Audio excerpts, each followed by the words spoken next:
Northeast Texas Sports Network is dedicated on delivering the most entertaining sports broadcasts in East Texas. And if you're interested in having your next sporting event streamed live, visit us online at NETSN.live.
And good evening, everyone, and welcome to bEast from the East.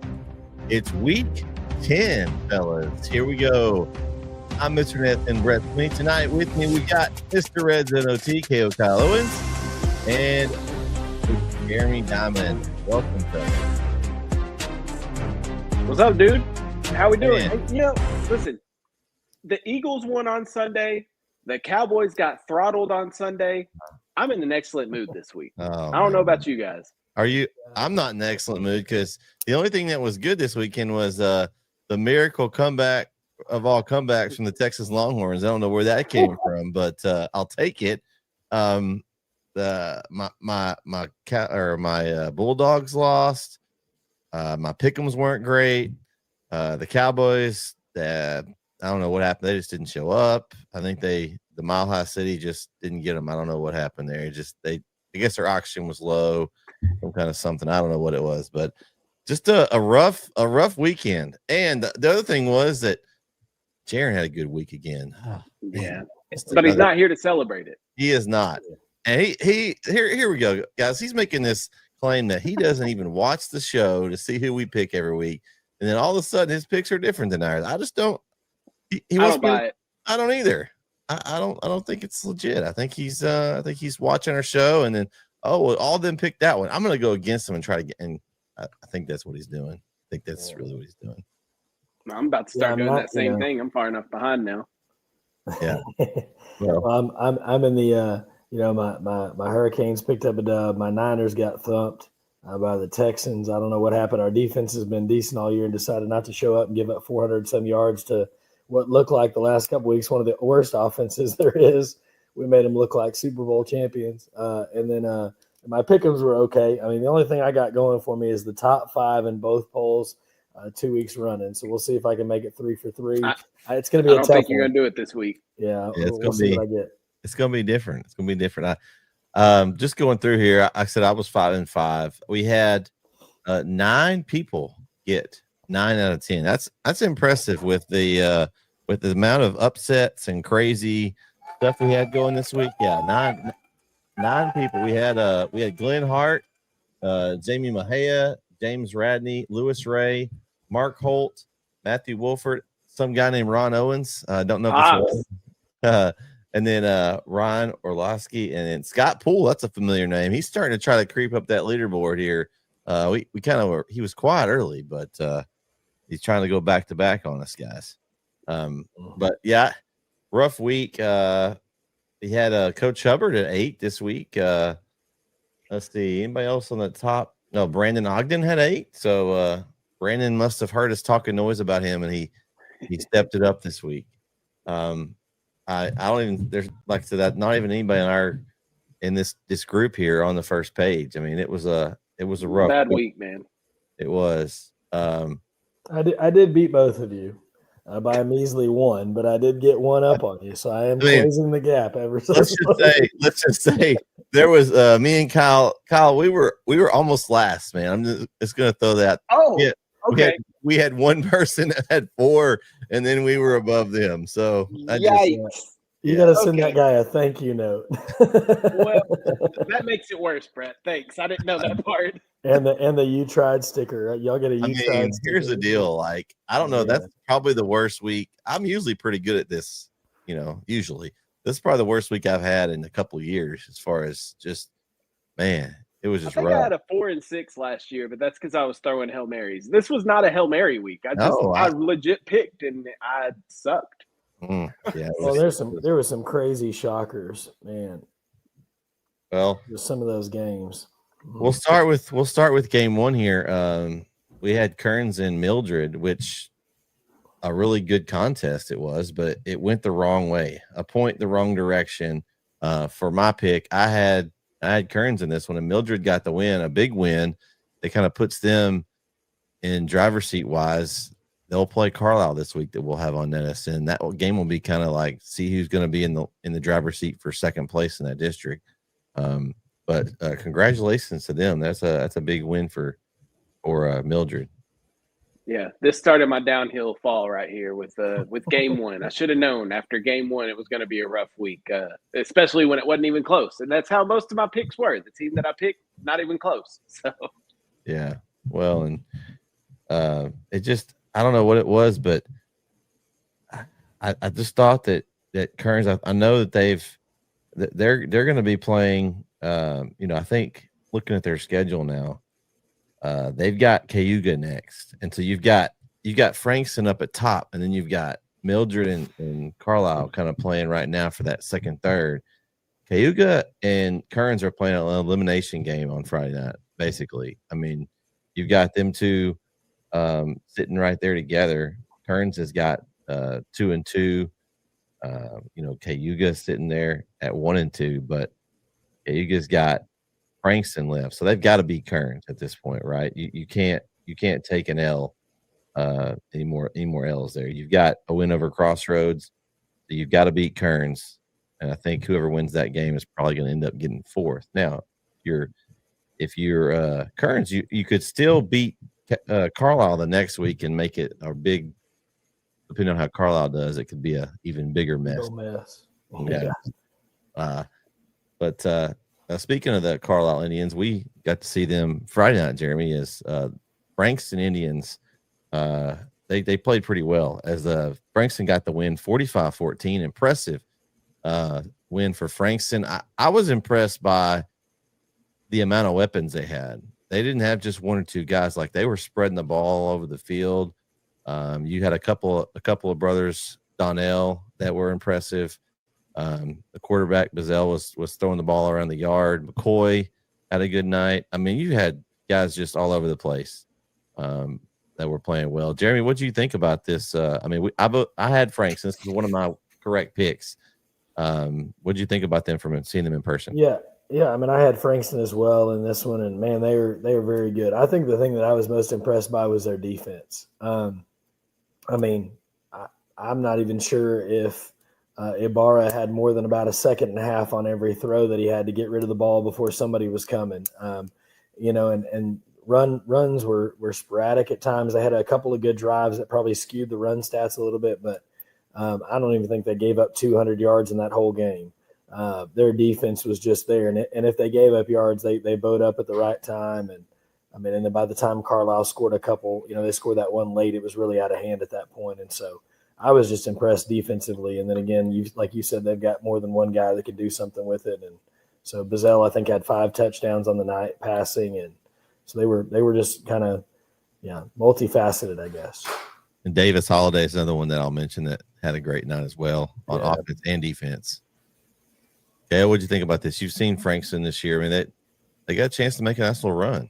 They're good. They're solid. They're in my. I guess my only concern, if I want to try and throw a wet rag on this at all, my only concern is how they would perform in close games, because they really haven't been tested this year, other than the Scurry Rosser game. But they also had 8 turnovers in that game, so that was kind of self-inflicted adversity. But I just, when playoffs start, it's going to get tougher. Maybe not the first round, but, second, third round, fourth round, it's going to get tougher.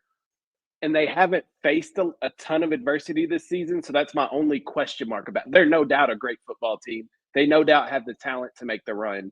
Do they have the resilience, I guess, once they get into the playoffs and things aren't as easy as they are now? Can they battle through that? That's the only thing, but we won't know that till playoff time. But that they're still an extremely dominant football team, and I think they have a really good chance of making a run. This next one, I just want to go out on my apology tour. This is stop number 1 for sure.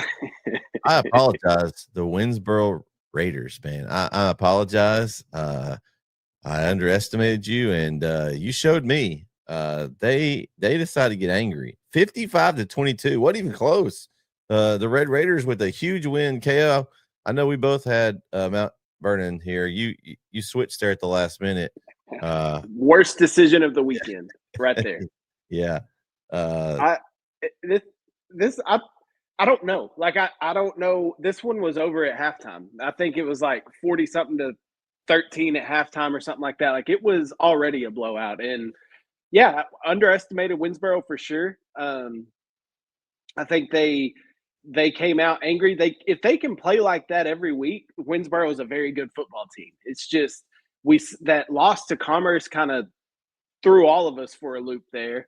And I think maybe we just need to start putting some respect on Commerce. Maybe Commerce is just a dang good football team, and Winsboro just had a rough night. Now, when Winsboro has Nori Castleberry in the backfield running the football, they're a better team, and it showed. He was out that Commerce game. He played Friday night. Obviously, we had 2 big running backs going up against one another. Weatherspoon had a big run early in that game and then was kind of quiet the rest of it. So Winsboro did a great job of shutting him down and making stops on defense. The offense can put up points. It's, can you make stops on defense? And they did a good job of that Friday night. So yes, I'm with you. My apologies to the Winsboro Red Raiders and their fans. I was dead wrong. To be fair, though, I told you so. First.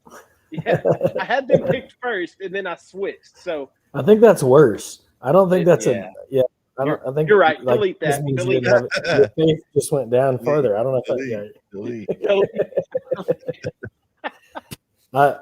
I was impressed. I think the concern we kind of all had is can Winsboro stop anybody, right? Like they've given up a lot of points, and so their games have kind of been more of the shootout style. And so this game kind of shows me that they can play some defense, right? And again, like you said, there's a great running back on the other side, and they were able to kind of to neutralize him a little bit. And so I think that's what's most impressive to me, not the win, but the fact that they limited Mount Vernon to the number of points they did, I think says a lot too about their mental focus coming into that one. All right. Game 4, the red zone game of the week. KO, you were there. Marshall Nacogdoches. Tell us a little bit about this one. Well, hold on. I got a song playing. Not a song, but a ad play. Okay.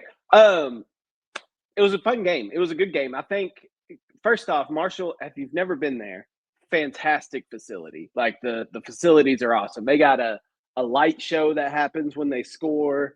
They got the big video board that plays the hype video before they come out. The bands were rocking. Nice facilities. Just absolutely awesome experience over there. But yeah, the game was good too. You know, Marshall got out to an early 7-0 lead, and then on NAC's first drive, they throw a pass to Micah Lockett.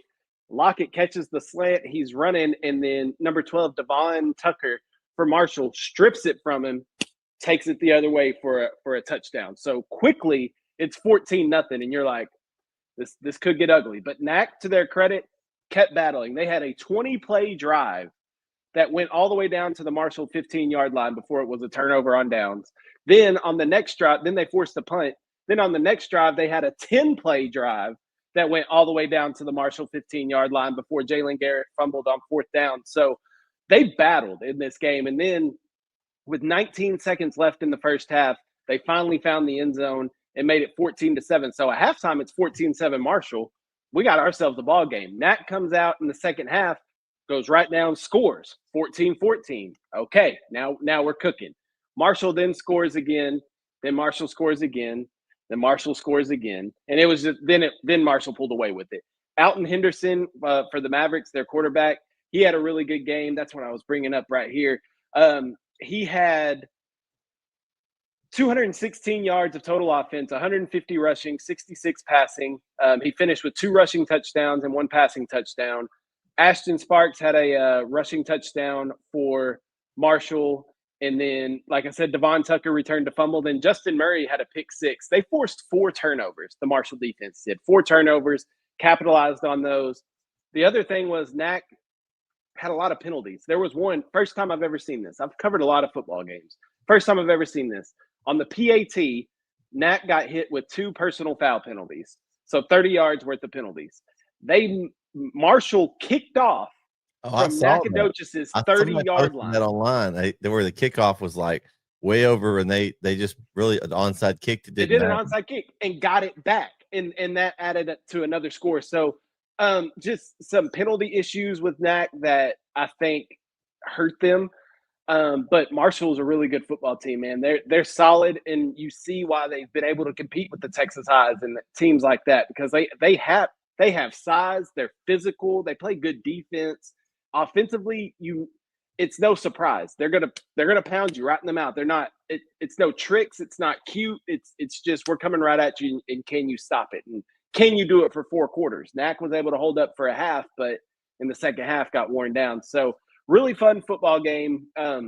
Also, NAC was playing with a heavy heart on Friday as there was a tragic triple homicide in Nacogdoches, and a former Nacogdoches player was shot and killed. So they had a lot going on Friday. So for them to even be able to come out there and put on the performance that they did, it ended up being 42-28.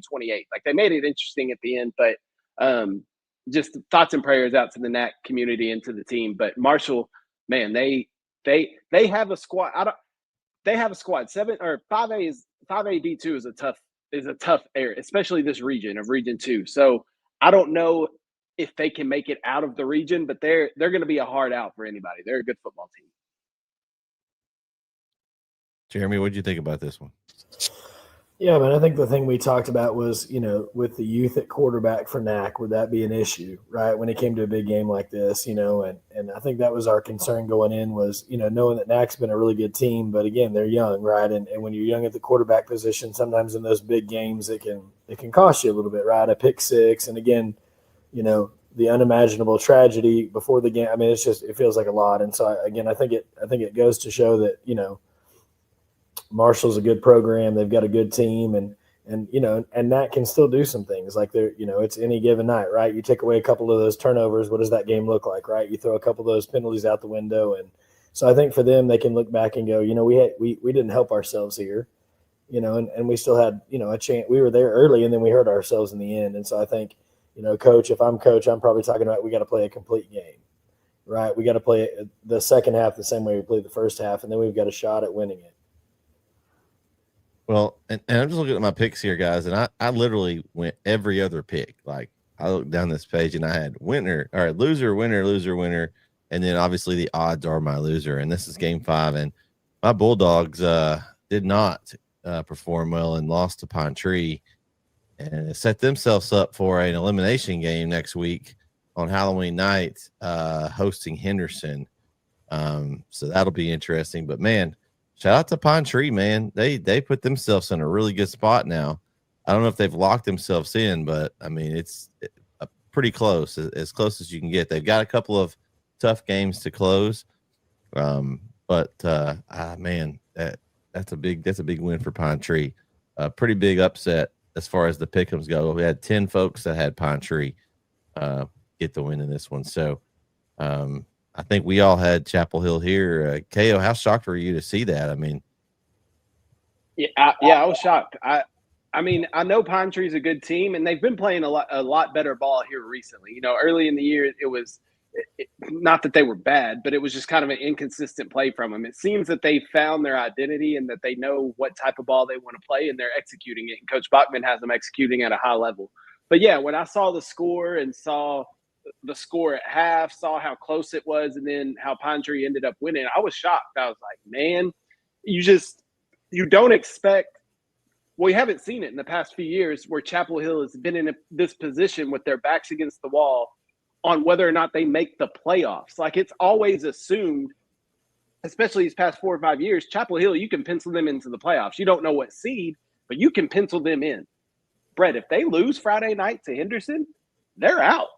And we're sitting here talking about a Chapel Hill team with all the talent in the world that is out of the playoffs. So this, I think, was a huge game and a big loss for Chapel Hill, and it's going to be interesting to see how Coach Reardon gets them refocused to, boys, the playoffs start Friday. Like, this is a playoff game Friday. You win or you go home. The last time they didn't make the playoffs was his first season.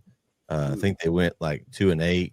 It was, of course, they had that schedule where they played Argyle and they played Cart. I mean, it was like a killer row schedule. Like, yeah, it was his first season, and since then they've made the playoffs every year. I believe for the last 5 years or so. I think this 5 in a row. And they've made deep runs. Like, it has. Once they get in, there's gonna be a run. It's kind of been understood. So I think that's why Friday shocked me so much. Was now all of a sudden we're looking at a Chapel Hill team with their backs against the wall. How are they going to respond in this situation in an essential playoff game on Friday? But I mean, shout out to Pine Tree, man. They've put themselves in a position to where it kind of looked like they may be on the outside looking in, but now with a couple of big wins, and they could be in the playoffs, and that's a big deal for that Pine Tree football program. So really interested to see Friday's games. Because I know Lindell plays Pine Tree, Henderson plays Chapel Hill. Really interested to see those games pan out. But man, it's a tough loss for Chapel Hill. I hope they can bounce back. Jeremy, we were keeping an eye on this one whenever we had our game Thursday, and we were just kind of like, what was going on? Yeah, I think dumbfounded would be the word, right? And not because of the loss, but just the score. I didn't see it coming. And again, I think, I think the Pick'ems would say that a lot of people were probably surprised at the outcome, right? And so hats off to Pine Tree for getting that done. And I think if I'm Chapel Hill, I'm worried, right? Because they have been inconsistent. They've had turnovers, right? We kind of talked earlier and you were like, hey, this team might be different. Like, they've been such a running team. Now they can throw and they can run. And I wonder if they just almost have that mixed identity and they're not quite sure, right? And so I don't know.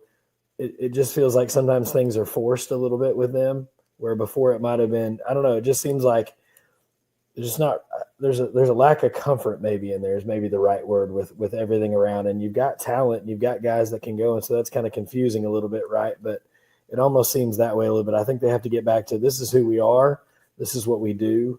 And they've got to go into this game, like you said, with a win or go home mentality, because that's really going to be the reality, right? It's like, if you don't win this your season is effectively over. And so, and Pine Tree, they got a chance to play themselves into second with a game against Lindell this week. So, they win that one. They're in that second seed. So, I mean, a big win for Pine Tree. That's like a season changing win for them.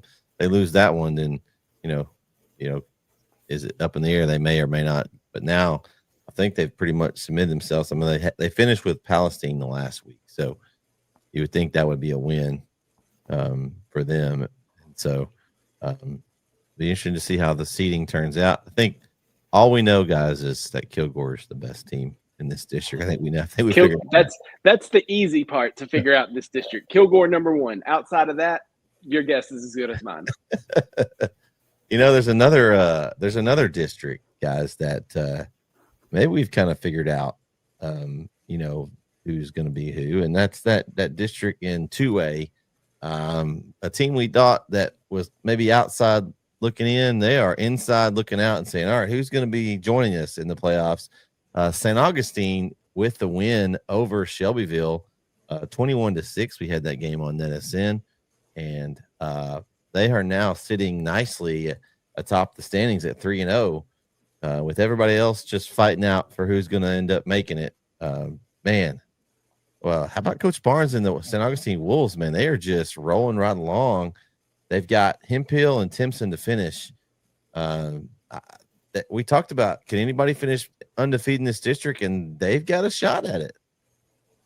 Yeah, they're left with the two lowest teams. Not that either team is necessarily an easy win, but it's the two teams at the bottom of the district. So if you had to finish in a way that you want to have a good shot at finishing undefeated, that's kind of the way to go, is if you want to kind of finish with your last two games being against teams at the bottom. But as we've seen, there's, whatever level of football you want to be played at, anybody can beat anybody on any given day. And so you can't sit back and think, oh, we've got this one, but they seem to be in the driver's seat. I am 100% on board of the St. Augustine bandwagon. I'm a huge fan of the Wolves. I know I've talked about them every week we come on here. I feel like I'm raising the St. Augustine flag over here, and I'm enjoying seeing them win. Like I'm enjoying seeing it's a newer team. I know they've got a state championship in the school. Like, I get it. It's not new to them to see success, but recently they haven't been, the belle of the ball or been one of those premier teams. So to see them kind of getting back to that, and yeah, like we talked about all year long, we didn't think anybody was going to be undefeated winning this district. You'd have one, maybe two losses in this district just because of how tough it is and how close all these teams are. But St. Augustine sitting there with Hemphill this week and then Timpson to close things out. I mean, they have a prime opportunity to go 5-0 and be riding some hot momentum going into the playoffs. So, but again, this region is extremely tough. 2A Division I Region 3, which is where St. Augustine is one of the toughest regions in the entire state, in any classification. So they're going to have their work cut out for them to make a run. But I'm extremely happy for Coach Barnes and what the Wolves are doing down there. And I know it's the next game, but it's the same district. But that Timpson-Joaquin game, that would surprise me. I thought Timpson really was going to get that win there, but Joaquin pulled off a big win over Timpson in that same district to kind of jumble things up. And I know you talked about it, Jeremy, the bottom two teams in the district. Yeah, Timpson's bottom two right now, but if they beat Garrison, now Garrison's in that bottom two. So it is this district out again, kind of like we just talked about. I think St. Augustine is good, and I think they're in. Outside of that, throw them in a blender and see what gets spit out, because I just don't know. I don't know. Yeah, it's all mixed up. I mean, it's going to come down to match. We're going to have some of these games, thankfully, on NETSN. Larry's been covering this district quite frequently, and you've got just any of these teams. I think Jeremy is right as in. I think Timpson has got themselves in a tough spot because they've already lost to Shelbyville and Joaquin, so they're going to have to pull an upset off someone. They've got Garrison and St. Augustine, and St. Augustine may have locked up the district championship by that last week. So who knows if they may rest guys, they may, so that may be a game they could steal. I don't know if they got many guys to rest, Brett. Well, but you could, you could keep your guys to, limited snaps. I mean, you could bring JV guys up you could do some of that if you really were trying to not get injured. So you just never know. But man, I had this one right though. I had St. Augustine, so I did get this one. The next one I missed, I had Timpson, and Joaquin said, "Nope, we're What are you thinking? We were state semifinalists last year. Why'd you pick against us? Well, I'm sorry, Joaquin. Apology there. You got the win. I think they drove it down at the very end of the game too, and to get the score to win 18-12. I guess point afters were optional in this game. No kickers necessary. But we had one of those. I mean, our game that was about the only thing Frankston didn't do well was extra points. So you never know. I mean, it's high school football. Sometimes you get crazy stuff happening. Yeah, well, and it's a huge win because Joaquin now with that win has that tie break now over Timpson. If it's a head to head, anything head to head, they've got that tie break. So that's a big win. Did y'all have Timpson or Joaquin? I can't remember. I had Timpson. Okay. I had the Rams. You had the Rams. Okay, yeah. So you got that one. Okay.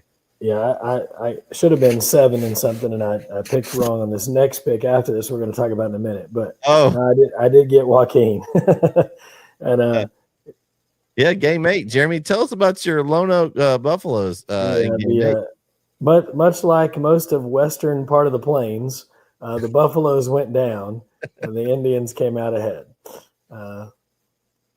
Knowing my Kansas history, I should have studied a little bit more, and I should have known that this was not going to go well, that the Buffaloes don't always do so well against the Indians. But hats off to Grand Saline and a big win there. And again, I had seen Lone Oak play in person, and so that was probably a little bit of bias that I probably shouldn't have listened to myself with. And they're not a bad team by any means, but I think this Grand Saline team is better than their record.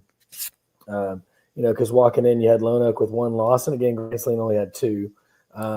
But I definitely, swung that one the wrong way. So Grand Saline, my apologies. Congratulations on the W. I was at this game Thursday. It was the Jet Taylor show. It was a fun game to watch. They pulled out some trickery where he threw a pass over to Colton Prox, and then Colton Prox threw it deep down the field to another receiver. They were just having fun out there. The thing I noticed is Grand Saline felt like they were playing loose, like they just were having fun out there, and that shows, I think, kind of where they're at in the season. Like yes, you're in a battle for a district crown, which they're probably not going to get. I think Edgewood's probably going to win that out, but they're building for the playoffs. Like this is when you want to start playing your best football, and Grand Saline looked really good on both sides of the football Thursday night, and they're getting primed up for a playoff run in another tough region. Yeah. I think that's going to be the consensus that we say a lot over the next few weeks, Kev. I had Grand Saline here. I was impressed with them all year, and I think I'm starting to see they may or may not have gotten a vote for me this week in the poll. So it's about time. Yeah, I know. Yeah. All right, let's move on.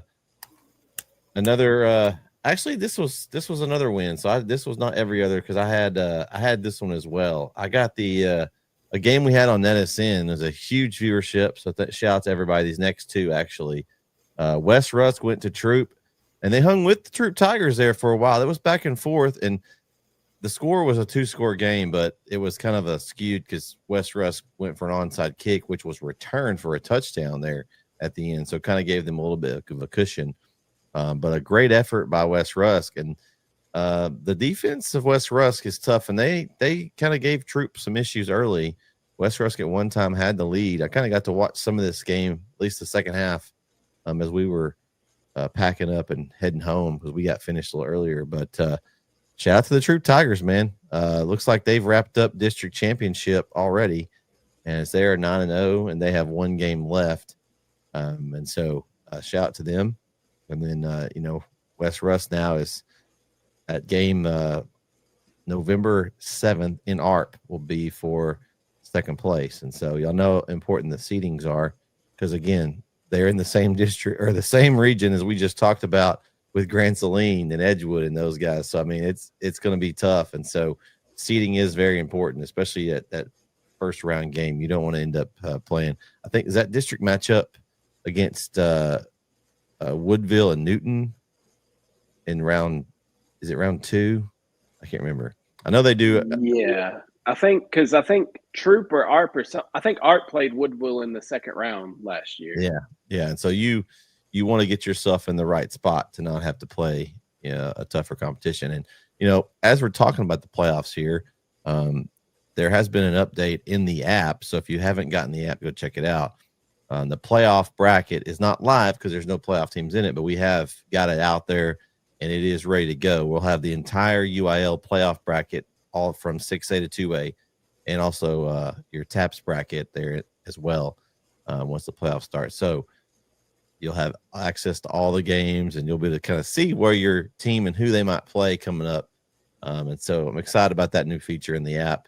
So make sure you go check that out. We'll probably also have that up on the website as well eventually once the playoffs start. But man, it's gonna be tough. Guys, what did y'all think about this? The Troop Tigers, I mean, so impressive. I've seen them in person. They've got so many weapons. They can throw the ball outside. They can run it up the middle.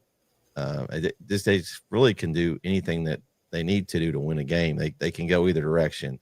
Kyle, you've seen them a few times. What do you think about the Troop Tigers and this impressive win over West Rusk? They're good, man. They're fast and they're physical, which is a great combination to have. And I think that they have a team that can make a run. I know it's a tough region, but they have the type of team that can make a run like that. I'm impressed with West Rusk that they played them as tight as they did.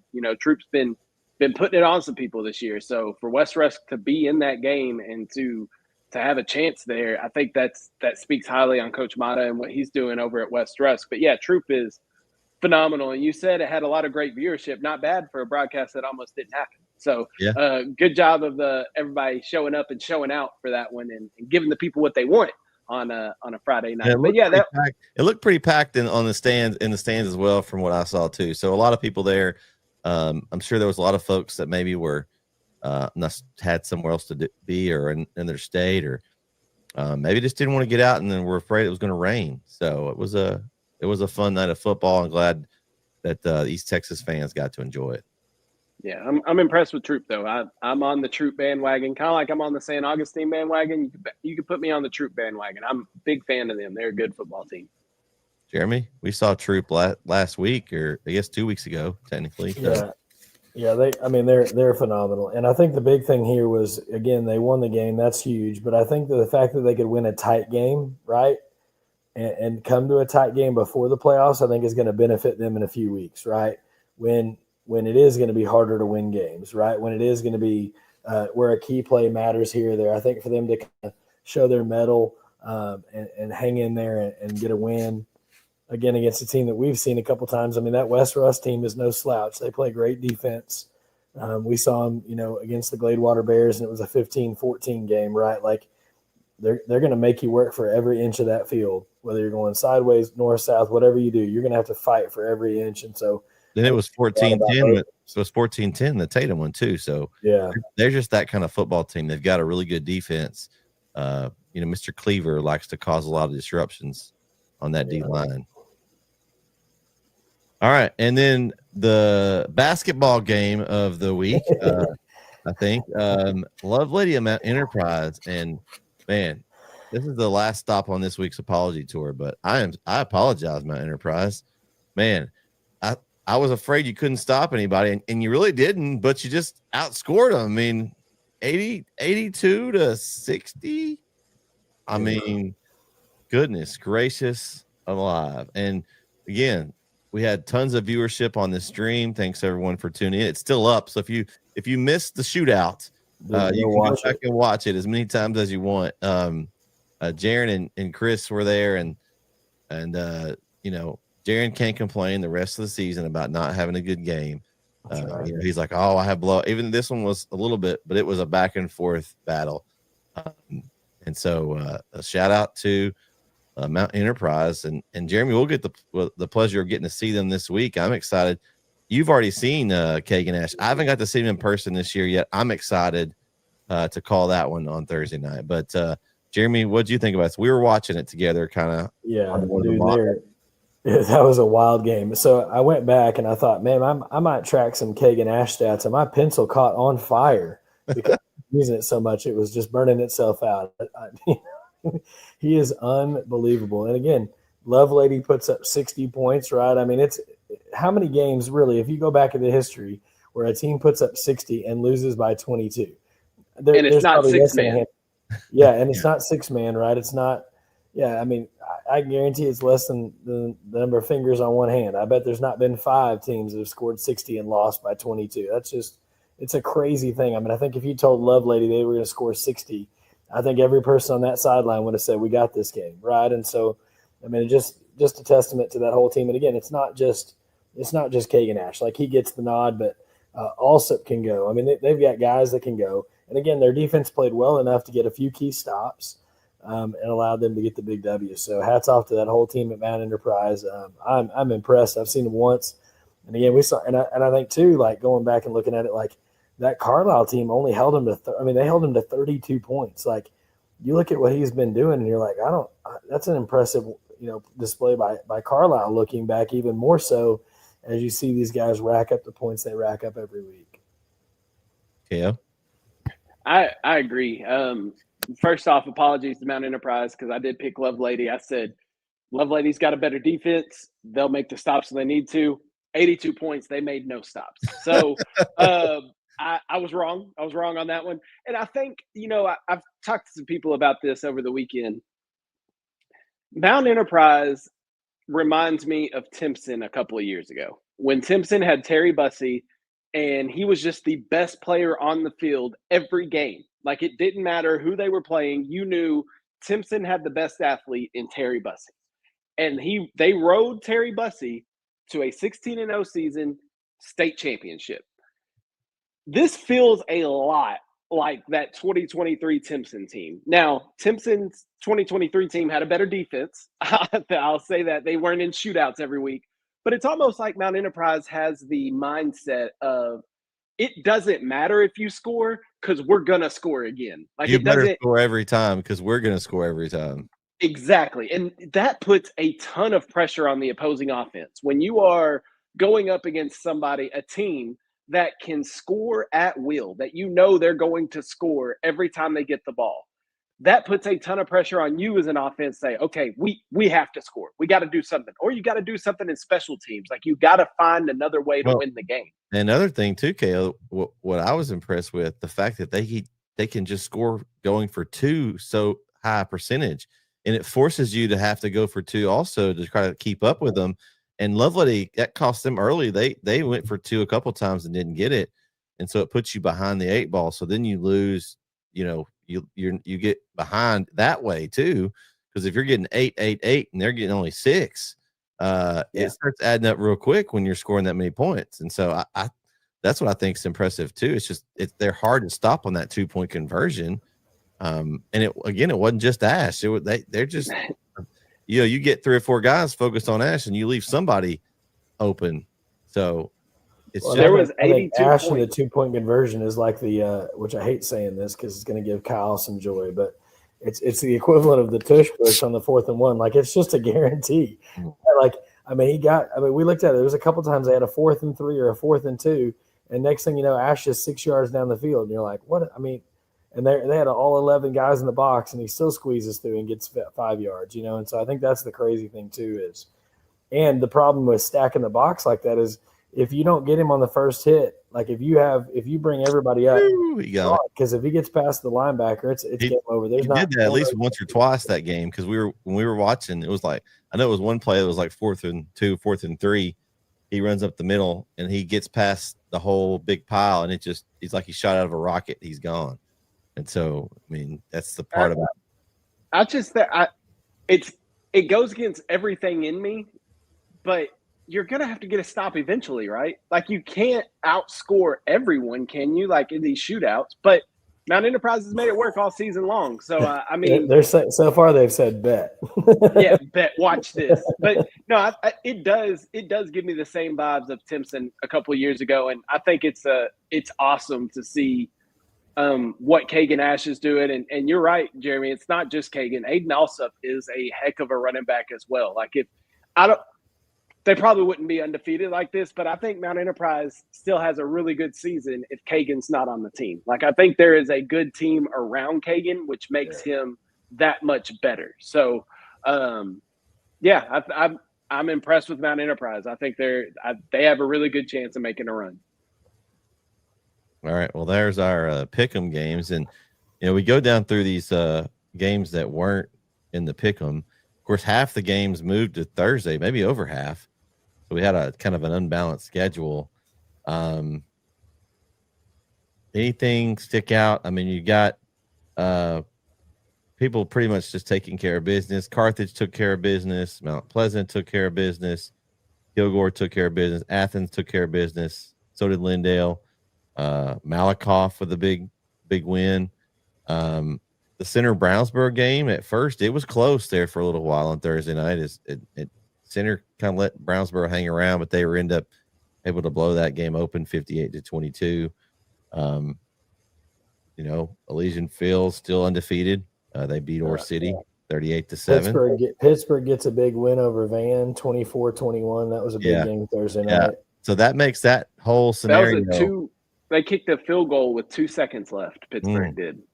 So now all three of those teams are going to be tied. So, man, what a tiebreaker. You lose the tiebreaker, your win is you get Carthage round 1. Oh, man. Oh, man. It's going to be a short trip for anybody that gets Carthage first round. Yeah. Well, and if you get third, you get Athens, which isn't much. It's much better.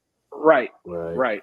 Hey, I tell you one score that disappointed me was Tyler High losing to Midlothian. I think that was a prime opportunity. We talked about it last week, how they took a loss to Burleson Centennial and that kind of put them behind the 8 ball. You needed this win Friday night if you're Tyler High, and they just we talk about getting stops. They just could not get a stop when they needed to. They put up 43 points, which Tyler's put up a lot of points this year, but defensively they're not getting the stops when they need to. So unfortunately, I think Cujo's probably going to miss out on the playoffs again, but man, they're right there, man. They're so close. They just need a little more on defense, and I think they'll be fine. But you're going to be losing quite a bit this year. I think Granbury's a senior. I think. Yeah, so Granbury's a senior. You're losing Arriaga at the running back. He's a senior. Like, you're losing some big players off this team that's very close. Will they be that close again next year? I don't know. But that was a disappointment to me, was Tyler High losing by 6. I thought another one was Atlanta only beating Tatum 14-7. That was And again, we don't know I don't know what the weather was like there. It may have been iffy, but yeah, that was a surprising one. I thought Atlanta would win, but I didn't think it was going to be close. Like, I thought we buried the lead. Westwood getting blown out by 22. Yeah, that was my surprise of the weekend. Yeah, what happened? I guess we'll hit that when we do our poll voting. But yeah, that was we had somebody in our chat that was keeping us up to date on that score throughout the game. Yeah, just that was crazy. Another one that kind of makes the district kind of shape out is Sunnyvale beat Quinlan Ford 58-21 now. So now you still got the Canton involvement there, and they'll get both of those two teams over the next couple of weeks to see where they shift or where they end up. Personally, I think Sunnyvale's probably your best team in that district, and then it's going to be between Quinlan Ford and Canton for that second and third spot. But I mean, we'll see. They have to line up on the field, and Canton gets Quinlan this week, and then they end it with Sunnyvale. So we'll see. Yeah. I thought another big one was Longview getting the win over Rockwall Heath. Rockwall Heath was kind of in the driver's seat, undefeated in the district, and now it's a 4-way tie for 3-1 right now, and you're head to head. So like, you got Forney, Longview, North Forney, and Rockwall Heath at 3-1 in the district, and then Rockwall at 2-2, looking on the outside, looking in. So that's just an interesting look there. Again, I think Rockwall Heath plays Rockwall this week, so. Hallsville beat White House 13-6. White House just continues to struggle. That was a surprise to me a little bit there. Yeah. Lufkin getting shut out. I know Port Arthur Memorial is undefeated, but a shutout, that's not ideal if you're the Lufkin Panthers there. They're going to be behind it now. They need a win against I think they got United this week, maybe Belmont United. They need a win over them to I think they'll still, well, I don't know. I don't know. Lufkin's been up and down, man. They've been really, like, They were up by 14 over Longview in the first game of the year, and it went south after that. But they played some good games this year. Just talking to the KTRE sports director, Ryan Smith, down there in Lufkin, he was at the game, and he was just saying, like, the offense is just inconsistent. Like, they'll have a couple of good plays, and then they'll just go dry. And then they'll have a couple of good plays, and they'll just go dry. So got to find that consistency on offense. What about the Overton Mustangs with a big win, 47-3 over Alto? It kind of solidifies them in the playoffs. So shout out to Coach Lemance and the Overton Mustangs with a big win on the road. Shout out to former Overton Mustang Bryce Steele, 2 touchdown passes for Howard Payne Saturday. Okay. In a battle of winless teams, Redwater picked up the win over Queen City, so picked up their first win of the year and handily 60-8. So, atta baby Redwater. There we go. Welcome to the land of the winning, Redwater. Yeah. I was looking at that one going, somebody's getting, it felt like my fantasy season. Somebody's getting off the schneid. I had one of those last week and I lost. So thankfully Redwater didn't pull a Jeremy Diamond fantasy team. New Diana with a big win, 42-34 over Buffalo. That kind of they had to have that one to stay in that playoff race, and so huge win for Coach. They got a big one this week too against ARP, right? Yes, I think they play ARP this week. I know that Buffalo was kind of that team that was had the chance to get in that 4th spot also, so that really helps them out kind of moving forward. I think New Diana is that 4th team. Just from what I've seen, but they still got a chance to still make some noise there the rest of the way. Let's see. Anything else? We mentioned Cayuga. They got a big win for them over Crossroads. They're trying to continue to fight to get in that playoff spot. They won 24-0. Quiet team that's in this area. The All Saints Trojans, guys, sitting at 6-2. They won 38-7 over McKinney Christian this week, and so they're kind of. I mean, I was looking at the rankings, and they've cracked the top 10 of the lower school private school rankings. So shout out to the Trojans for having a really good season. I haven't talked about them much, but 6-2 is a good record for them. Are we allowed to talk about All Saints? Because I know, not you, Jeremy. Coach Hubbard gets upset if we talk about Grace. So are we allowed to talk about All Saints? I mean, we can talk about Grace. Grace took a tough loss on the road to Hyde Park this week, 28-20 as well. Brook Hill did get the win though. They won 13-0 this week. Yeah. So big win it was a non-district game for them. A weird spot for a non-district game, but they take their bye way earlier in the year, so they play a game later. So I think they have they go on the road the last 2 weeks. Brook Hill does. They go to Bishop Dunn and Austin Brentwood Christian. Pops is the Brook Hill cameraman. He's off Friday. He's at travel. Yeah. He's a travel guy. Yeah. He said I'm going to Austin, and what is the other one? Fort Worth. Bishop Dunn is like South Dallas, I think. Oh, okay. So not too bad. Yeah. So, but yeah, I think that's what I saw for this week's games. Let's roll over and talk about our poll, fellas. Look at we'll start with the big school poll, our 6A, 5A, 4A. A little bit of shakeup here this week, a little bit. We'll let KO get his pad and paper ready so we can write down who we've got here. He's getting ready. All right, you ready, Kyle?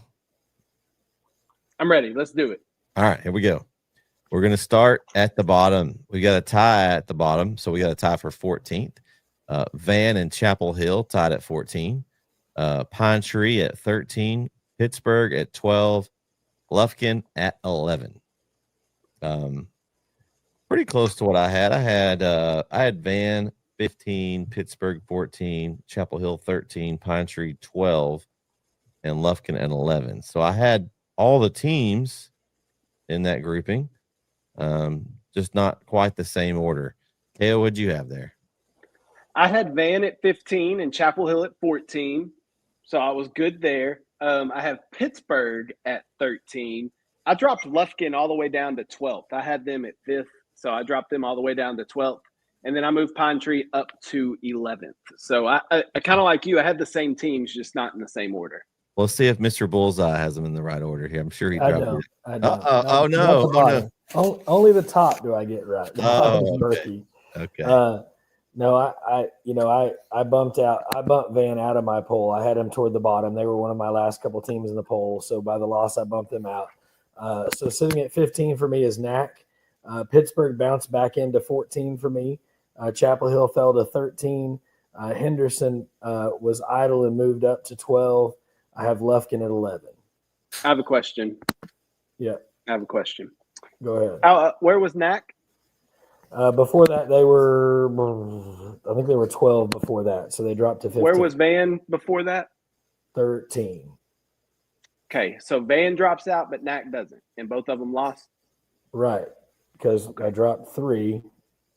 So 12 to 15 and then 13 to 16. That would put you out of the poll. Okay. All right. Interesting. I mean, I didn't have anybody else to throw in. Where did you have Henderson? I had Henderson. Henderson was at the bottom. They were my 15, and so since they were idle, then Chapel Hill slid right behind them, and then my Pittsburgh slide in. And so Henderson didn't really move. They just had teams slide behind. That sounds stupid. Well, where was Henderson fall? Where did they fall though? They're 12th. So where's Pine Tree? Not in my poll still.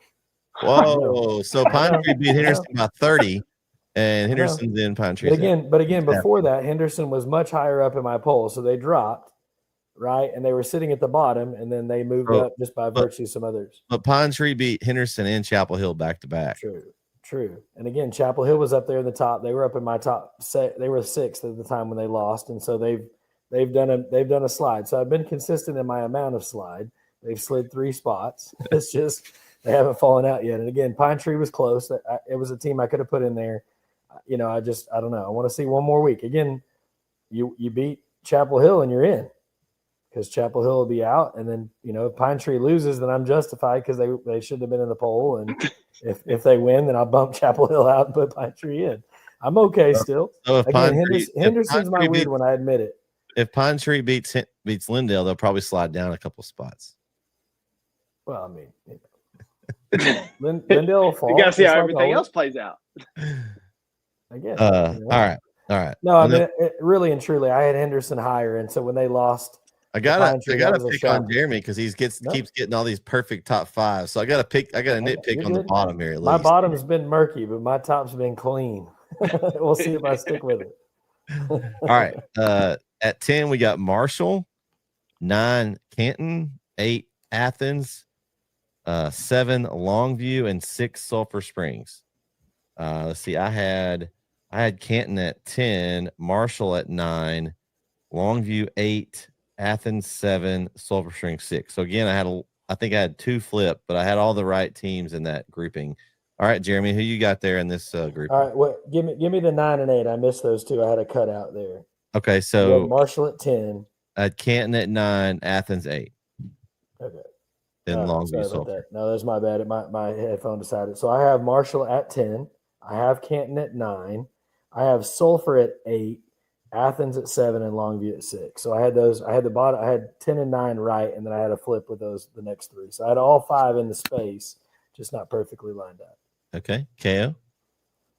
I had Canton at 10, Marshall at 9, Athens at 8, Lindale at 7, and Sulphur Springs at 6. So I don't have Longview in there in this grouping, but I had Lindale in their spot. Okay, so the Lindale Eagle fan has them the lowest of anybody. I'm tougher on my own team. Man, you might be getting some. I thought you were going to get some gear, KO, but man, I don't know about. I bought my own gear. Listen, so the teams ahead of them, though, I think one of them's beat them head up already, and I think if Lindale played any of the teams above them, that they would lose. And that's not saying Lindale's a bad team. That just means the teams above them are better. They're good. They're good teams. Okay. I'm a realist fan. I'm not a an example would be a Cowboys fan. That's delusional. I am realist in my fandom. Man, delusion. Says the guy who last week was ready to sell the Eagles, I think, because they were so bad, and then this week comes on is like, they're the best team I've ever seen. Listen, I'm emotional, okay? He's not wishy-washy whatsoever. Not every Cowboys fan is delusional. I mean, I'm pretty real with about 95% of them are. Like, I love that this is our year. We're the worst team ever. This is our year. We're this cycle. It's my favorite. I always start that we're gonna suck and might not make the playoffs, and then hopefully my expectations are low enough where even if we do better, then it's okay. But if we don't, then I'm like, okay, well, that's fine. See, I told you, they'll pleasantly surprised if they do well. Yeah. Well, as long as it's going to be that way, as long as Jerry Jones is the owner and GM. So, I mean, he said y'all have a team to make the Super Bowl. Yeah, well, he's the delusional one. That you're talking about. He is very delusional. Well, and so we had this week's rankings. There was a little bit of shift in this week's rankings. So I'm not sure. My 5 stayed the same, but the top 5 is number 5 is Lindale, 4 Texas High, 3 Pleasant Grove, 2 Kilgore, and number 1 is Carthage. Blasphemy. I had Lindale at 5, Pleasant Grove at 4, Texas High at 3, Kilgore 2, and Carthage 1. So I had Pleasant Grove and Texas High are flip-flopped in mine. That's the only difference. All right. KO. Go ahead. So first off, y'all are getting on me like I have Lindale lower than lowest of everybody, which true, but it's 2 spots behind where you got them or where they're ranked in the actual poll. So let's calm down a little bit. Anyway, at my 5, I have Texas High. At 4, I got Longview, 3 Pleasant Grove, 2 Kilgore, and 1 Carthage. Actually, you don't have them the lowest. That would be Coach Hubbard has them at 8. There you go. So there you go. The very lowest. All right. Jeremy, who you got? The streak continues. 5 I have Lindale, 4 T High, 3 PG, 2 Kilgore, and 1 Carthage. I can't pick them, but I can rank them. At least the top 5. So. Man, oh man. So I just need to remember. Okay, so I need to just put those in the exact order, and I can get them right every week because they're not moving. So if they don't lose, you just put them in the same order. That's right. Hey, okay. What we got to do is we got to skew our vote. We got to put like some crazy vote at number 1, and it'll skew Jeremy's. I can't do it. I can't do it, bro. I can't take Carthage out of that 1 spot. I can't do it. Athens number 2, right behind Carthage, because they almost. Okay, Kilgore fans gonna come at you. Yeah, probably will. Right. No. All right. I know there's not a ton of teams. I think for me, like NAC's right there, right? Like I feel like they're that team that's just for me that's has a chance. Henderson as well. Those two. NAC's got a game. I think is at Mount Pleasant this coming week, so they've got a chance to beat a Mount Pleasant team, which we've talked about. Their schedule is so tough that record they have is not indicative of how good a football team that is. So that would be a good win for them. And then of course Henderson, Chapel Hill. I mean, if Henderson beats Chapel Hill, then they're probably taking Chapel Hill's spot in my top 15, and Chapel Hill's going to drop. So, I mean, you've got a couple of teams. Is there anybody else that y'all? I mean, besides those, I know for Jeremy, Pine Tree's mine. Pine Tree's going to be yours because you don't have them in. I'll say Henderson's mine, but I want to tell you, I was this close. I was looking for a reason to put Mount Pleasant in my top 15 because I truly believe that Mount Pleasant is one of the better teams in that district. And I think they're one of the better teams around here, but their record doesn't show that. But I was this close to throwing them in there, but I didn't. But I'm also looking at Henderson because I don't have Henderson in my top 15. So, okay. All right, let's move over here and let's look at our small school poll. And this one, there's definitely going to be some shakeup this week. I haven't really looked at it yet. Minus just this might end my streak right here. The Westwood loss, I think, is going to be the hard one to judge. Yeah, you're going to have some different opinions on where to put everything. So, all right, you guys ready for this?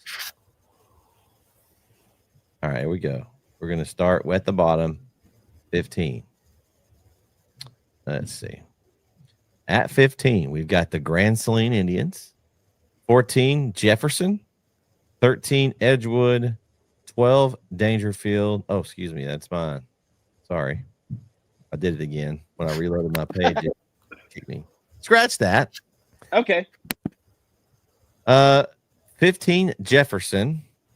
14, Wascom. We have a tie for 12th, Grand Saline and West Rusk. And 11 is Edgewood. I just kind of said my bottom. I have Grand Saline 15, Jefferson 14, Edgewood 13, Dangerfield 12, and West Rusk 11. The disrespect. Somebody's got to tell some people to vote for Dangerfield. I was anti-voting for Dangerfield at the beginning of the year just because, but man, they've just been donkey stomping folks lately when they've started playing their own school. I don't want to play them in the playoffs right now. Like they're putting up some super crazy numbers. Jeremy, what's your bottom 5 look like? All right, so one thing I looked at Dangerfield really hard. I think my problem is that the teams that lost were so far up in my poll that I didn't have a reason to kick anybody all the way out. Does that make sense? Like I wanted to add Dangerfield, but like the lowest ranked team that lost was West Rusk, and they didn't get blown out, so it was hard to justify knocking them out. I had them at 10. I did drop them to 15. I've got San Augustine at 14, which they should be higher, I know. Grand Saline at 13, Edgewood at 12, and Wascom at 11. And again, it's just kind of that same thing. Like everybody, my number 1 and my number 3 lost, but is that enough to drop? And so that's part of the problem with some of that is some of those guys have come in late, like the Grand Salines and some of them, and so they're just not where they probably should be. But it's hard to justify moving them over somebody that was already in the poll and winning. Yeah. Okay, I have St. Augustine at 15. I moved them into my poll this week. And then my 14 through 11 stayed the same. I got Grapeland at 14, Jefferson at 13, Grand Saline at 12, and Edgewood at 11. I know you'll ask at the end of the poll, but Dangerfield is one I got my eye on. I honestly, until you said it, I forgot that they've been donkey stomping people. Yeah. So that's on me. Hand up. That's on me, guys. That's all right. That's why we have these discussions and have the polls full. That's a lot of fun. All right, let's go up to the next little section here. We got 10 through 6. Atlanta at 10, ARP at 9, Gladewater at 8, Lovelady at 7, Westwood at 6. I had Gladewater 10, ARP 9, Atlanta 8, Westwood 7, and Lovelady 6. So I had pretty similar. I have Atlanta in at a little higher in mind than they are in the poll, but I had the same teams there. Kyle, what'd you have there?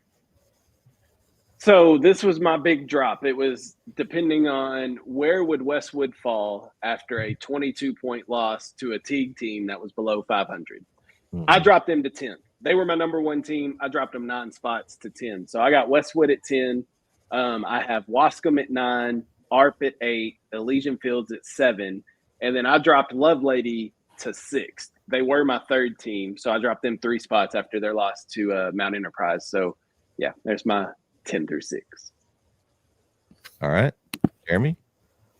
Well, suffice it to say, the streak is over. I will not go 5. I will not get all 5 of the top right, just based on the fact. But so my 10 in would be Atlanta at 10.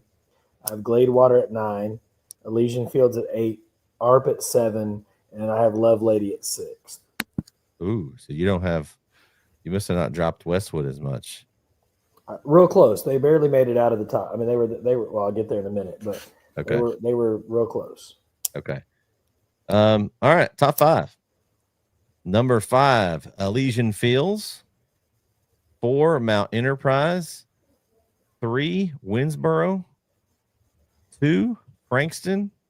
And number 1 this week, the Troop Tigers come in at number 1 in our poll. So I had, let's see, I was a little off on this one. 2 teams flipped. I had all 5 teams, but I had them flipped. I have Elysian Fields at 5, Mount Enterprise at 4, Frankston at 3, Winsboro at 2, and Troop at 1. So I had Frankston and Winsboro flipped there. That was the only difference. Jeremy, what'd you have? I had 4 of the 5. My 5th place team was Westwood. I dropped them from 1st to 5th. Mount Enterprise 4, Winsboro 3, Frankston 2, and Troop 1. So that was the thing I went back and forth with Westwood is like, do I drop them out of the top 5? Do I not? I didn't think KO's drop to 10 was huge to me. I know it was a 22-point loss, but and so I didn't know what was going to happen. So I knew that was the risky pick with leaving them in the top 5.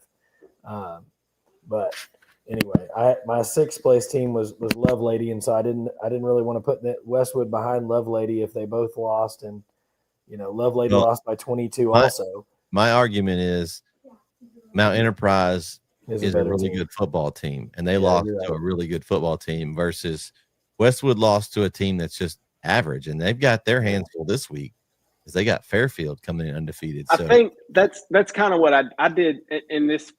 I'm not advocating for this, but this is what I did.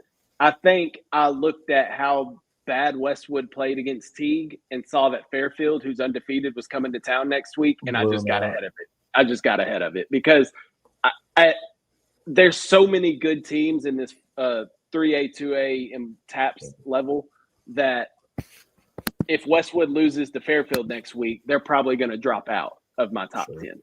And so, or of my top 15. So I think I got a little ahead of it, which again, not advocating for, but that's what went into my thinking.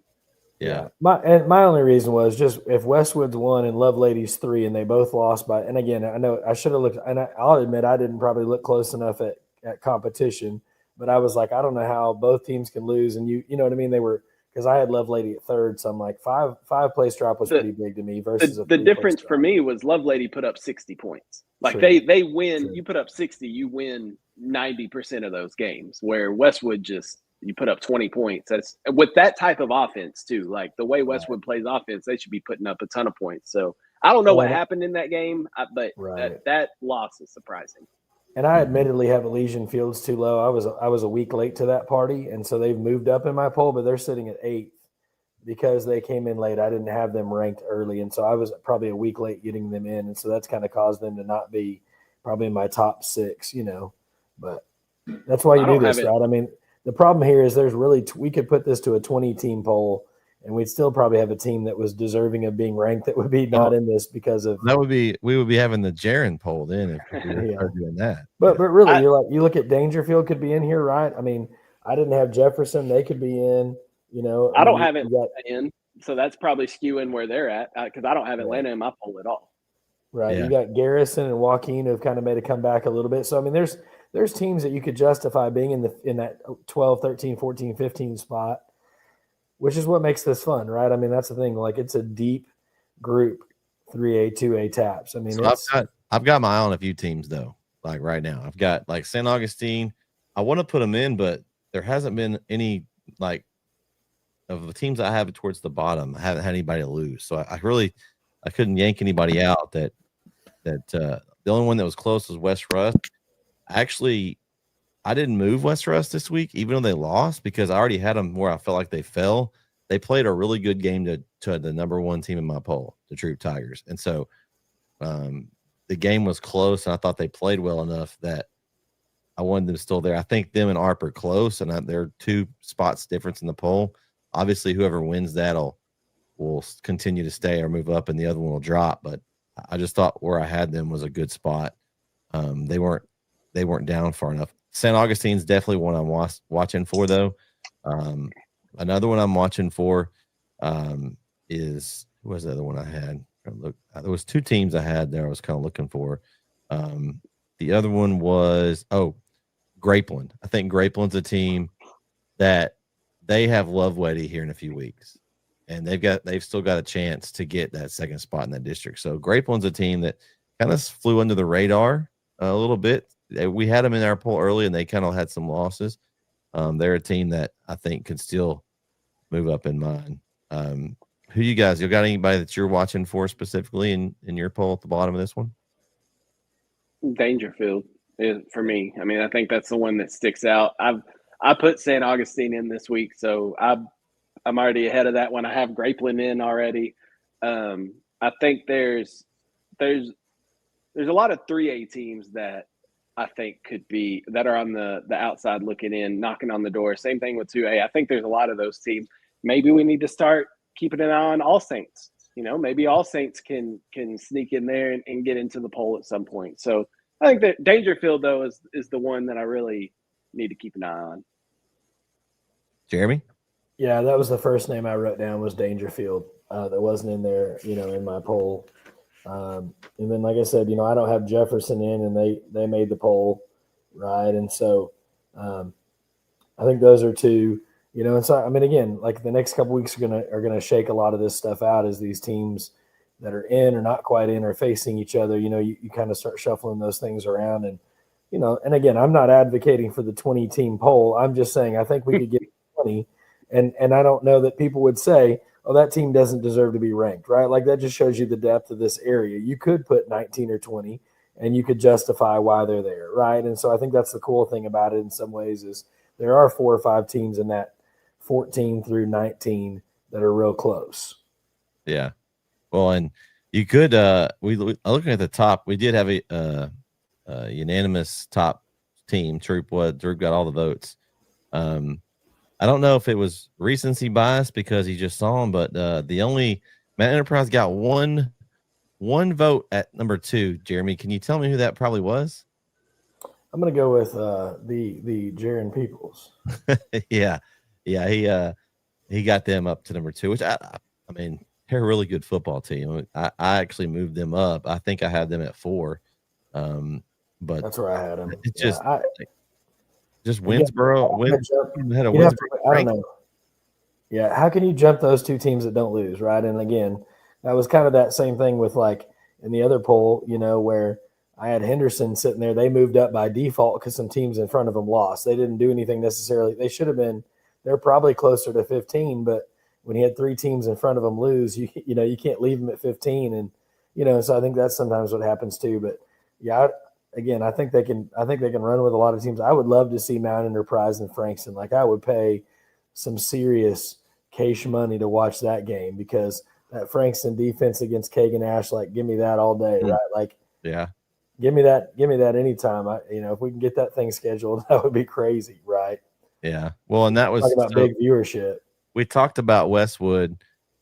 They were ranked anywhere from 4 to 10. So that was kind of the anomaly. How do you judge that? How do you punish that team? So I guess we'll see. I would love to see some stats. Like I want to know why. Like, was it a turnover fest? Like, did somebody get hurt? You know what I mean? Like that's the thing I don't know. I haven't seen anything on the game, and so it'd just be interesting to see why. Was it just they stumbled last week a little bit against Diebold too? Like, are they missing some key player or players? And they were managed to get a win last week, but couldn't pull it off this week against Teague. I mean, I don't know. It just seems strange for them to have been cruising, and the last 2 weeks kind of stumbled. So it makes you wonder what.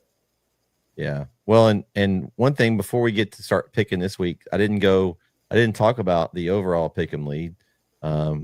Lewis Ray is now our leader at 68. Scott Poole is 67. He's in second. And then we have a tie for third. Doug Montgomery, Johnny K, and Jonathan Bradshaw. Oh, and Ron Orlowski all tied for third there. I'm now down to 8th. So I'm still in the top 10, even with a bad week, but slid a little bit there. The surprise of this, let's see. Who is the next person in this group? Jaron Peoples is on the top in the first page of the leaderboard, guys. He is at 16th place. He's one ahead of me, just one. Kyle, you're at 60. I think you and Jeremy are tied. Y'all are at 60. Yeah, and we would be on the first page if our name started with an A. So we're good, Jeremy. That's true. Yeah, Aaron Chitwood is your representative for number. But we're on the first page. I mean, we're at 60, so you're we're on right the there. Page. So it's Darren's trying to creep up on us, guys. Let's make some picks and see if we can do some damage this week. How about it? Can we find a way to disrupt his internet so he can't cheat while he's watching us from home? Hey, according to him, not watching us. He doesn't even watch our show and doesn't know who he picked. He said he picks it on his own. I smell lies. Same person accused me of switching up my picks or right. Rigging the. I smell lies. I know. All right, there's some good games this week, so let's. We're going to try something new this week. We're going to bounce over and there we go. Look at that. All right, game 1 here. Gladewater, Atlanta District Championship probably on the line here. And this one, man, for me, guys, I can't go against Coach Lewis and the Gladewater Bears right now. I think the district championship is on the line. They're going to take it in this one. I'm going with Gladewater to take this game. KO, what do you got? I listen, this is no disrespect to Atlanta. Please don't take this as disrespect, Rabbit fans. But disrespect. I don't even have Atlanta ranked, and I have Gladewater in my top 5. So give me the Gladewater Bears and Coach Lou. All right. Jeremy? All right. So had it not been for last week's 14-7 win over Tatum, I think this would have been a tougher pick.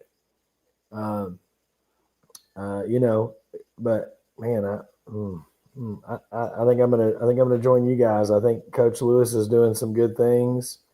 They beat Tatum 33-6 the week before, and then had their bye. So you head to head, right? Same common opponent. You beat Tatum 33-6. Atlanta only beats them 14-7. So give me the Bears. All right. Which means we'll probably all three. Well, Jaron's going to take Atlanta because he's at Northeast Texas bias. So, all right. We should be like those kids that, somebody steals their homework, so they purposely make a bad copy. Brett, I don't see you making your picks on here. I think you need to, so we know you don't change them. You got the screen up. I think you need to make I've got mine on another screen. That's convenient. I didn't want to show everybody my picks on the screen. You guys don't have your picks on the screen. We're saying them, so are you not picking who you say? Yeah, I'm picking who I say. I'm going with Gladewater. What's the problem with showing them? I mean, I guess I can do that. I really think I'm going to. I mean, that's really what I do. I go back. Hey, wait. So I just go back after the games and I change them. Then I definitely would have myself a little bit better than a 50% last week, KO. Sure. No, true. I'm not saying you change them afterwards. I'm just saying I thought you had your screen up. Here's the deal, KO.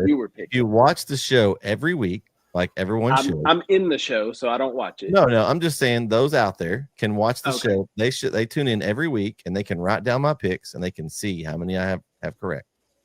And true. Same thing with me. I'm saying optically, I thought you had your screen pulled up, so you were gonna pick the games as you were going along. No, I just put that up there for okay. those at home they may want to pick along with us. So I just give them a little preview here. Gotcha.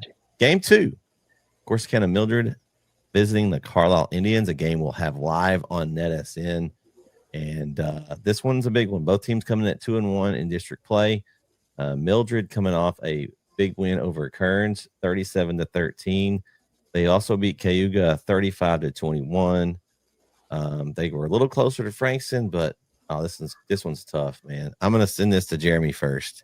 Jeremy, who you got? You saw Carlisle last week. Can they get the win over Mildred, or is Mildred gonna come to town and spoil Carlisle's attempt at second place? I think, and again, I think we knew it was gonna be tough sledding against Frankston. But they had a really, really hard time throwing the ball. Carlisle did. Ibarra had a rough night. He didn't get his feet set a lot. If Corsicana Mildred can get any kind of pressure in the backfield, I think it's going to make Carlisle one-dimensional. I'm going to take Mildred on this one. I think they're going to come in there and they're going to play spoiler and they're going to get the dub. And again, I love Coach Baker. I love the team. I think that's my fear, though, is they don't throw the ball particularly well. And so if you can slow down the rushing offense, I think it makes it really, really tough for Carlisle to get going. KO? I want to be different from Jeremy because I'm trying to separate myself from him, right? But either way, like separate myself up in the rankings or separate myself down. Either way. I want to pick Carlisle, man. I do. I love Coach Baker. I think he's doing a great job over there. He's getting the program turned back around and kind of back to how it was when he was there the first time. I think I'm with Jeremy, though, like this. The defense for Mildred, I think, plays right into their hands against a team like Carlisle. Like, Mildred is good at stopping the run. Carlisle is going to run the football. So I think it plays right into their hands. So I'm going to unwillingly take Corsicana Mildred. Yeah, I'm trying to look at the the comparison to see, how each team did. I know they played Cayuga in Cayuga and got a 14-point win. Carlisle was trailing Cayuga a lot of that game, and they barely won at the end at home. See, they both have played Kearns. Mildred beat Kearns by 24. Actually, Carlisle hasn't played Kearns yet. That's right. So they don't have that. The Frankston loss, a little bit more lopsided for Frankston. Man, this one's tough. I hate picking against Carlisle too, but I just feel like that Mildred right now is a little bit better team than Carlisle. I think Carlisle is that third team in this district. So I'm going to take Mildred. This is one of those picks that I hope I get wrong. I hope Carlisle, this will be okay to get this one wrong because I'm cheering for the Carlisle Indians, but I'm going to take Mildred here for the win. All right, game 3, Liberty Ilo and Jefferson. This is going to be probably for third spot in this district here. Liberty Ilo coming in at 3-5, Jefferson 5-3. Man, I think Jefferson is the better football team, so I'm going to take Jefferson in this one. KO, who you got? I got the Bayou Bullies, and I don't think it's going to be close. Jeremy? Yeah, I think a few weeks ago it would have been easy to pick Jefferson, but Liberty Alo's played much better than they started out. But I still think Jefferson's got the advantage here. I'm going to go with the Bulldogs as well. All right, game 4, the Canton Eagles against Quinlan Ford, in a game that's we talked about the 3 top teams playing each other the last 3 weeks of the season. Quinlan Ford took their first loss last week against Sunnyvale, so they'll look to bounce back against Canton. KO, can the Canton Eagles stay undefeated? Sure they can. Listen, this Quinlan Ford team puts up a lot of points, and they're consistent. When you look, they put up 49, 49, 49, 35, 63, 42, another 49. Like, they could put up some points. And if it's still the same offense that they ran a couple of years ago, they just ground and pound. They're just going to run the rock as much as possible. And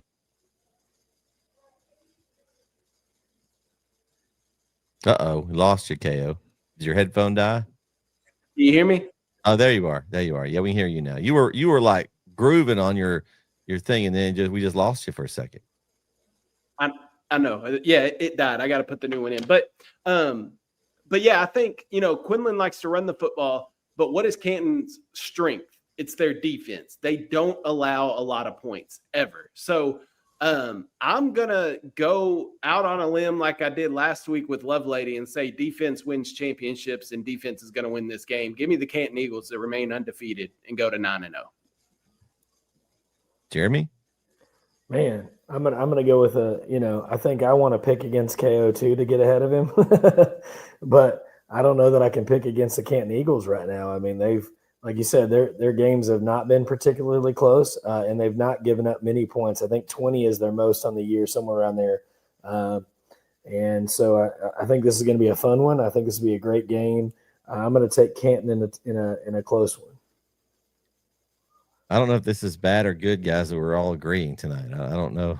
That's terrible. It's like college games where they all pick the same and it lights up the bottom of the screen. It never works out well. Oh man, because I just look here at Canton, and you're right, KO. They don't allow any points. 14, 7, 0, 0, 20, 0, 7, 15. That is a pretty dang good average of points allowed. And when you play good defense, that usually equates to wins, and it has. They've gotten 8 of them so far. I look at the game that they've got in common with Quinlan Ford. You've got the Ferris at Wills Point. Wills Point game was 42-0 for Quinlan Ford. Ferris was 49-15 for Canton, 63-7 and 58. So they won by more of a margin. I'm going to take that margin. I'm going to go with it. So I'm going to take Canton as well. But I don't feel great about us all agreeing, though. This is making me a little nervous here. No, I don't like that at all. All right. Game 5. I have strange suspicions we may agree here. I'm going with the Elysian Fields Yellow Jackets, New Kennedy and company. I don't see them getting beaten district play. They're just a step ahead of everyone else right now. Coach Maine and it's got that group rolling. And so I'm taking them to get the win over Wascom in this one. What do you think, KO? What you got? What if I told you Wascom is 4-0 at home? Does that change your mind? It does not. They're Me not that either. far. Elysian Fields is like right down the road, so they're basically at home. It doesn't change my mind either. Give me the Yellow Jackets. Jeremy. Dude, give me the Yellow Jackets as well. Yeah, I'm not picking against New Kennedy. I saw him live and in person, and Union Grove took 11 guys to slow him down for most of the first quarter, and then once that guy got loose, it was he was running wild and free the rest of the night. So you can't bottle that up long, if at all, and so I think it's going to be the New Kennedy show. All right, Game 6. This one's interesting because you've got Mount Pleasant coming in at 2-6, and Nacogdoches at 6-2. Kind of two opposite ends of the spectrum here, but we've talked about how hard of the schedule that Mount Pleasant has played. Just pulling up this particular district. I'm going to pull this up for us and look at it. You've got a lot of really good teams that Mount Pleasant has played. Crandall, Lindale, Terrell, Sulphur Springs, Marshall, Texas High. Those are their losses. I mean, all those teams are good. I'd venture to say that is a very high winning percentage on those teams. So it's not like they're not playing anybody. This game right now, Nacogdoches is sitting in third right now. Mount Pleasant's tied with Hallsville right now for that fourth spot. Now, they've still got Hallsville and Nacogdoches. So these three teams right now are fighting for the playoffs. So this is basically a must win for either team. Hallsville is the team I think is probably going to be left out, but we'll see. Now, for this pick goes Mount Pleasant 2-2 in district. They've got, again, Nacogdoches and Hallsville left. They just beat Jacksonville pretty badly. They were really close to Texas High. Only lost to Texas High by 6 and lost to Marshall by 4. To me, they're right there with those two teams. I'm going with Mount Pleasant to get the win in this one. I know Nac's been playing well, but Mount Pleasant's schedule kind of makes it tricky as far as the records go. But I'm going to stick with the Mount Pleasant Tigers. Jeremy, who you got? Oh, you're muted, Jeremy. Oh, I should have looked. My bad. You know, sometimes you get fired up about saying something and you forget to hit that unmute. But I had a good thing going too. Nac's had a really good season. They've really probably exceeded expectations. But again, I think as again having a freshman quarterback, right? You just never know. Mount Pleasant is a really, really good team. Like you said, they hung with some really good opponents. I'm going to take Mount Pleasant. But again, I'm a big fan of what's happening at NAC. Like, this is taking nothing away from NAC. It's just looking at a Mount Pleasant team that I think has been inches away and feet away from wins against some really, really good teams. So I'm going to take Mount Pleasant. This is not helping our case here, guys. I've been banging the Mount Pleasant drum, and now y'all want to hop on with me this week. We've all talked about the Mount Pleasant drum now. You don't just take all the credit. I'm taking the credit. I said it first. No, listen, it's a long drive, right? It's a long bus ride from Mount Pleasant to Nacogdoches. But yeah, this Mount Pleasant team, I'm high on them, man. I think they get in as the 3 seed. I think Nac gets the 4 seed. But I'm high on this Mount Pleasant team, and so I'm not picking against Coach Cluley and the Mount Pleasant Tigers. Man, what is that? Is that 6 picks and we've all agreed? Yeah, it's bad. Oh, man. Okay. Not good for us either, Jeremy, because we can't gain on Brett if we're picking the same game. I know. But I don't trust any of the ones that would be against. This might have been the only one that would have been even iffy, but man, No, I'm with you. Game 7. Malakoff, Mount Vernon. Fool me once, shame on you. Fool me twice, shame on me. I'm not picking the Mount Vernon this week. I'm going with Malakoff. I'm sorry. Sorry, Mount Vernon fans. I had you last week. You really let me down. So I'm gonna go with Malakoff because I think that's who I know. Malakoff is starting to get rolling here as of late. I'm going with them. Kyle, what do you think? Are you with me on this one, KO? I'm with you. I'm not getting burnt by Mount Vernon again. I can't do it. I can't. I waffled so long last week and then ended up picking a team that got blown out. I can't do that again. Give me Malakoff. Jeremy? Man, all right. Wow. Mount Vernon. Be different, Jeremy. Be different. Yeah. Hey, listen, it worked last week. I'm the one that got one more win. Just saying, if you're going to side with somebody, it might Go be ahead. me. Do it. If you pick Mount Vernon and they come out and win this week, I'm completely done with Mount Vernon because then I think it's personal. Then I think they're losing just because I'm not picking. So Mount Vernon's losses, Winsboro, who's ranked, third in our poll, right? They lost to Atlanta, who's 10th in our poll, and they lost to Pottsboro, right? Then you got Malakoff. Malakoff lost to Madisonville, Lorena, and Commerce. So Madisonville's 4A. Right.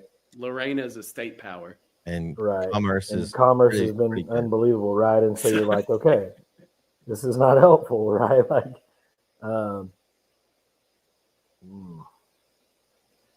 will he do it? Will he do it, KO?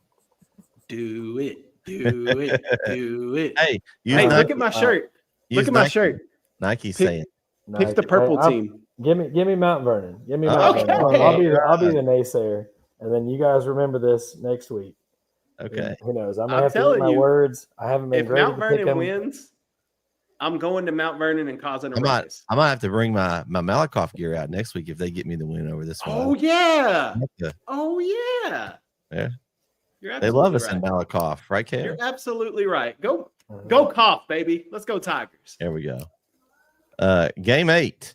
Joaquin and Shelbyville. And these two teams, this is an important game. We talked about this district.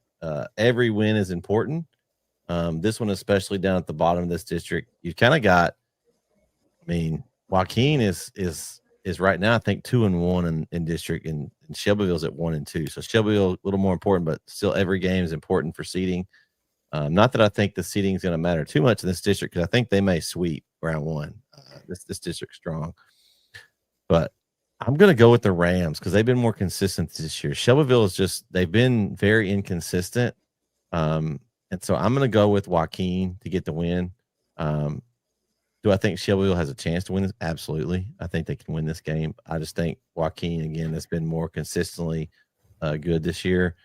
Some of the games that I saw them play early that they lost, you look at those losses and they're not near as bad as what we thought they were going to be early on. So, give me Joaquin.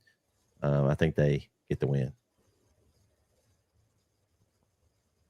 KO. Okay. This is going to be my one. Okay. I'm taking Shelbyville because this to me is a complete toss-up game. Like, I have no idea. I understand the records, all that. I get it. I don't know what to expect from either one of these teams. Like, I've seen good from Shelbyville this year. I've seen bad from Shelbyville. I've seen good from Joaquin. I've seen bad from Joaquin. So I have no earthly idea what to expect. This is purely to try and gain a game on Brett. Give me Shelbyville. Okay. And that game will be live on NETSN. Well, then at least I'll know I can keep updated with it. There you go. Jeremy? Okay, so in mythology, right, you got this dragon. He's in this cave. You want to get him out, right? What do you got to do to lure the dragon out? You got to bring a ram. You got to bring a sheep, right? And so historically, the dragon comes out. He sets the sheep on fire, right? But not so fast, as my friend Lee Corso says, because the ram is going to get his revenge. The dragon's fire is going to be put out. I got the Rams. Is that a real story? Yeah. Have you not read any books about like knights and dragons? They throw the sheep out there to lure them out. They're like, oh, look, there's some food. And then he comes out and the knight slays the dragon. Like it's the bait, Okay. Okay. All right. Come on. So you're saying the bait's going to get the win? Yeah. It's the going to be bait a and reversal, switch. right? Yeah. He's got the dragon scale armor on. Like he ain't afraid. Right. I just wanted to give my little Lee Corso That plug, is awesome. Not so fast. So, just an homage to a guy that spent a lot of time doing a lot of this stuff. And so That is kind of gave me the love for the pick'ems. So there you go. All right. Game 9. Pine Tree and Lindale. And Pine Tree win impressive last week over Chapel Hill. but they beat Chapel Hill by 1 score. Lindale demolished Chapel Hill pretty early in the season. Of course, I think it would have been a lot closer if Chapel Hill hadn't had all the turnovers. But long story short, Lindale is a better football team. I'm taking the Lindale Eagles in this one. KO, go ahead and tell me you got Lindale.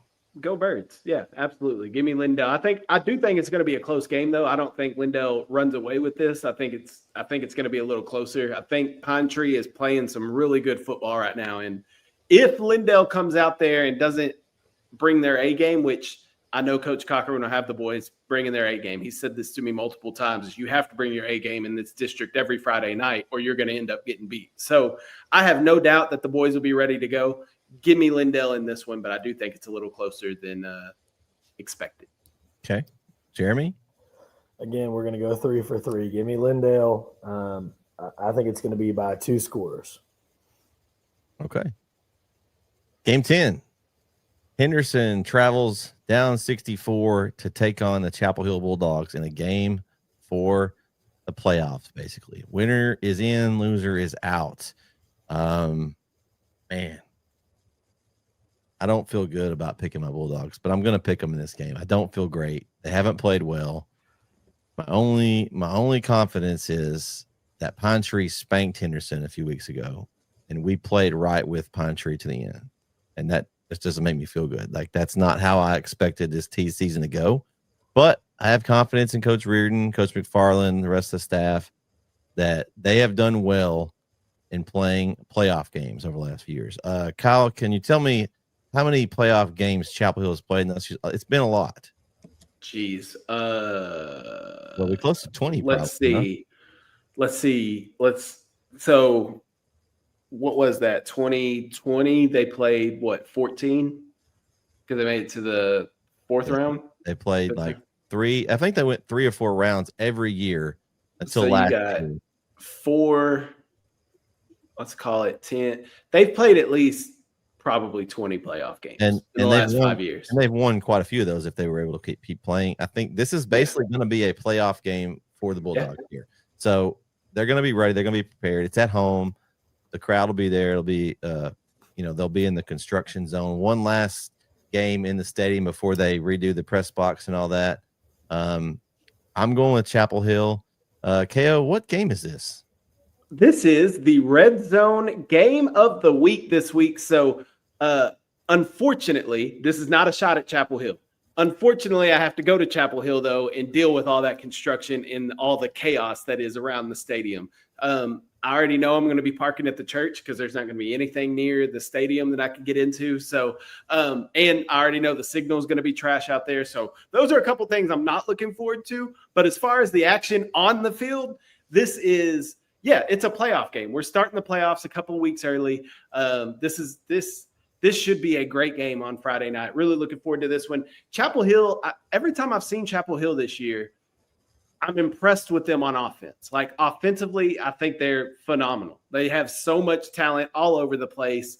And defensively, they get stops when they've been getting stops this year, where I think as in years past, the defense, I think it's improved. That's what I'm trying to say. I think the defense has improved this year. I don't know what happened in that Pine Tree game. I think Pine Tree's just playing some really good ball right now and playing well at the right time. But to your point, this is a Chapel Hill game that Chapel Hill has won in the past. Like, this is our backs are against the wall. Our season's on the line. We have to get a W this week. Also, Brett, to make your pick feel better, they are 4-0 at home this year. So they have not lost in Chapel Hill this year, probably with all the construction, because it gets all the fans and stuff discombobulated in teams. No, but they haven't lost at home this year. So I think they have that going for them. This Henderson team's been inconsistent too, though. Like, I think for as much as Chapel Hill's been inconsistent, Henderson has been just as inconsistent. The difference is, I think Henderson, that loss to Pine Tree hurt him. And where that loss to Pine Tree hurt Chapel Hill, I think it hurt Henderson worse because Henderson has to play Lindale next week. I think if Henderson wins this game, they have an opportunity to still get into the playoffs. If they lose this game on Friday, you're out. Same thing for Chapel Hill. Chapel Hill wins, I think they're in because they'll have tiebreakers. But I don't know, man. It's a playoff game in the finest form. getting started a couple weeks early. It's hard to go against Coach Reardon and the Chapel Hill Bulldogs in a playoff type game. So I'm going to take Chapel Hill. Jeremy? All right. So KO's right. They're 4-0 at home. But let me tell you who they're 4-0 against at home. Jasper, I believe, has 1 win. White House, Palestine, and Maybank. So touche. Yes, you're 4-1. You're 4-0 at home, but it's also the 4 easiest games that have been on your schedule. They're away. You know, they beat Gilmer away. They lost to Carthage, Lindale, and Kilgore away, and then Pine Tree away. So I mean, you know, you got 1 win away with Gilmer, and so that's the only. Again, I know home wins matter, and it's important, but this is a little bit of a skewed home 4-0 because of the quality of opponent. Now, I'm not saying that doesn't mean I can't pick Chapel Hill, or I don't think they might win. I think that goes a little bit to the Jekyll and Hyde of this team. They make me a little bit nervous because they've got the capacity to go out and score like crazy, but then they also have, you know, the tendency to turn the ball over a bunch, right? And so you're like, which team is going to be there, right? And then Henderson, I think, up until that game against Pine Tree, I would have felt pretty confident against them, and then they go out and lay a stinker. And so I think there's some identity issues a little bit with both. I think they're just not quite sure. And maybe not identity, I guess maybe inconsistency, I think is probably the better word. Like, there are stretches where both teams look really, really good, and then there are stretches where you're like, what is going on? Why are we talking? You know, so I think that's the thing that makes this game tricky is, you know, where do you go? So then I look over here at Henderson, right? And on the road, they're 3-1 on the road, right? And so the only loss on the road was to Athens, and they lost that one by 7. They beat Liberty Ilo on the road. They beat Palestine on the road, and they beat Maybank on the road. So is your 3-1 on the, you know what I mean? So it's like both teams. It's like this. I don't know that home away helps us at all here, right? Man, I don't know. I've gone back and forth in the last couple of minutes of what I think here. You know, the easy answer would be to pick something and try to get a game. Gosh, man. Wow. With some Jeopardy music. I know I need it. But I feel like if I pick with you guys every time, like that's not been good either, right? And so like, can we do? Who do you think makes the playoffs, Jeremy? That's the question. I know. I've seen Henderson, and again, they played Gainesville. That didn't help me at all, right? Gainesville was struggling big time. We saw Chapel Hill. They got dog walked by Lindale, so that doesn't help me either, right? Like, I think that's the problem is, like, the 2 times I've seen them, like, you know, Henderson looks great against an opponent that was playing a third-string quarterback that was really a receiver, right? And then Chapel Hill doesn't look great against a really good Lindale team. Oh, man. And if you want me to confuse you even more, I was at the Chapel Hill Carthage game where Chapel Hill was tied with Carthage at halftime, and then the second half it got away from them. Also, was at a Henderson game where Henderson could not score an offensive touchdown against Kilgore's defense, but still only lost 27-12. Like, they didn't get blown out. So again, I'm telling just to confuse you more. Let me flip a coin here, flip it over. All right, I think the home is going to be the advantage here. Like, I think this is going to be a really, really good game. But give me Chapel Hill in a tight one at home. So what is that? 8 out of the 10 we all picked the same? Yeah, that's what I'm saying. It's not good. Yeah. It's not good. We're either going to do really, really well, or we're going to be like 3-7. So it's going to be very suspicious if a certain person that joins the show on occasion picks differently than us. Yeah. Right. See, this is the test. This was a test for Jaron. That's why we picked all the same. Yeah. Right.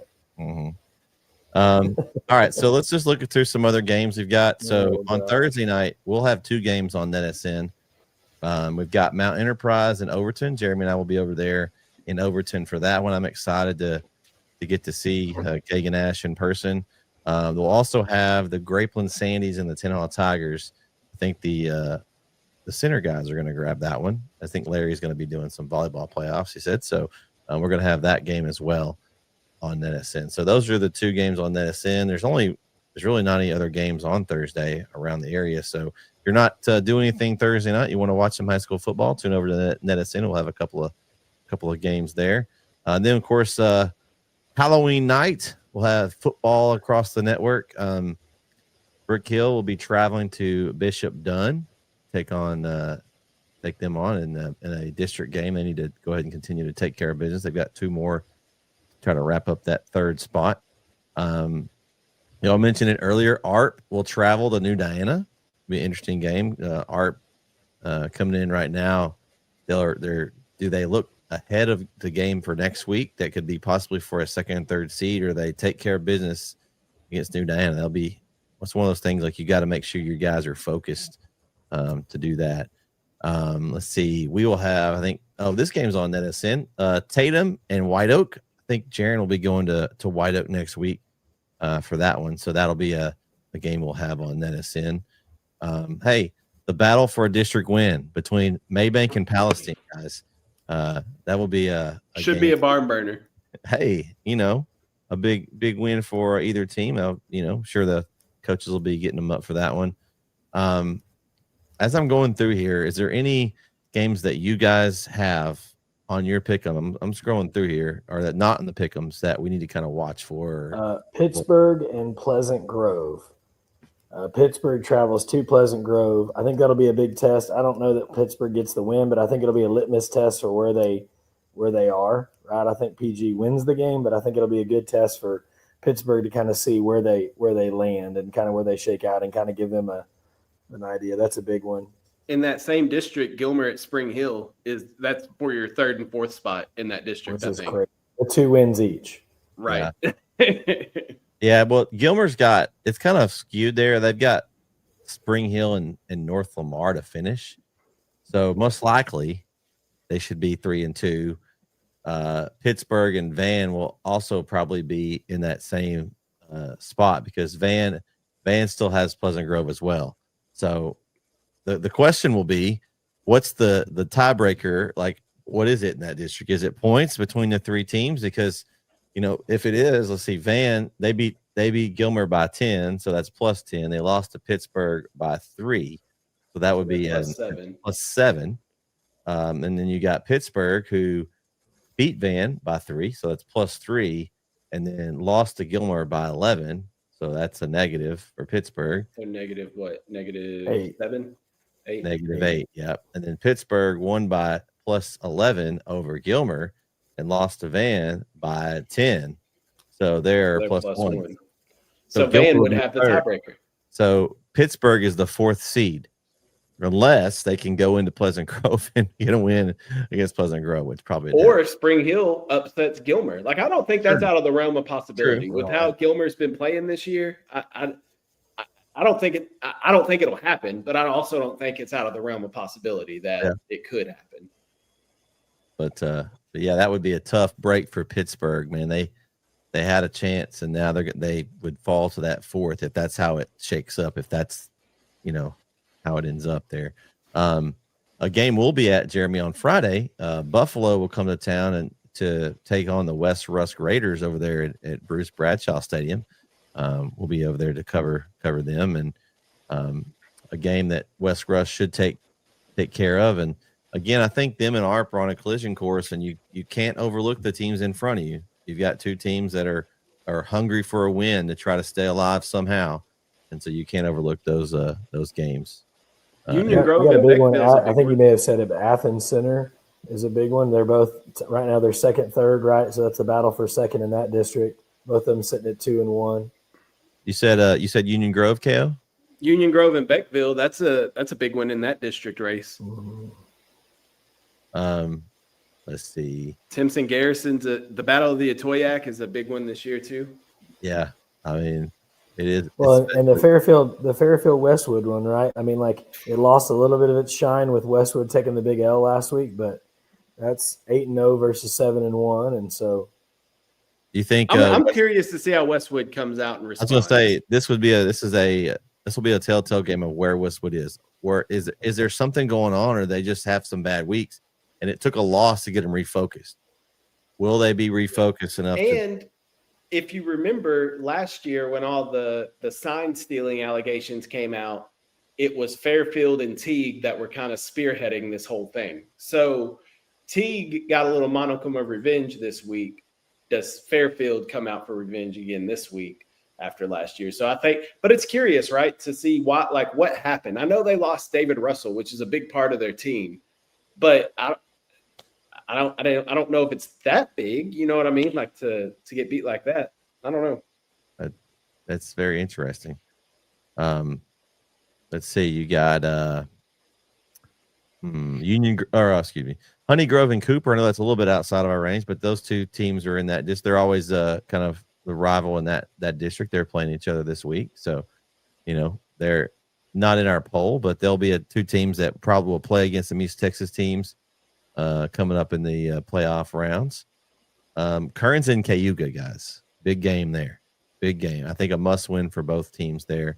They're trying to still fight for their playoff lives. I think it's going to be a game in Cayuga, so a must win for both teams there.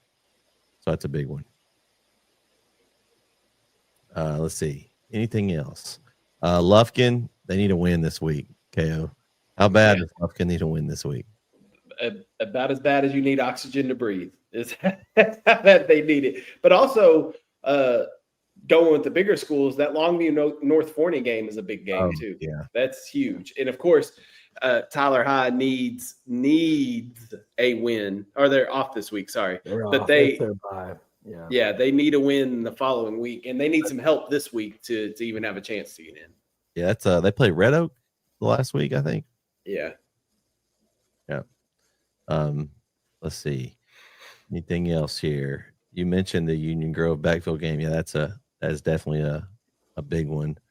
Don't see anything else. Oro City and Harleton still in that crazy district. Two teams that both need wins. No wins there, KO. I mean, sure, they need them. I'm just not interested in that game. Let's see. I think that's pretty much all. We've kind of gone over most of them.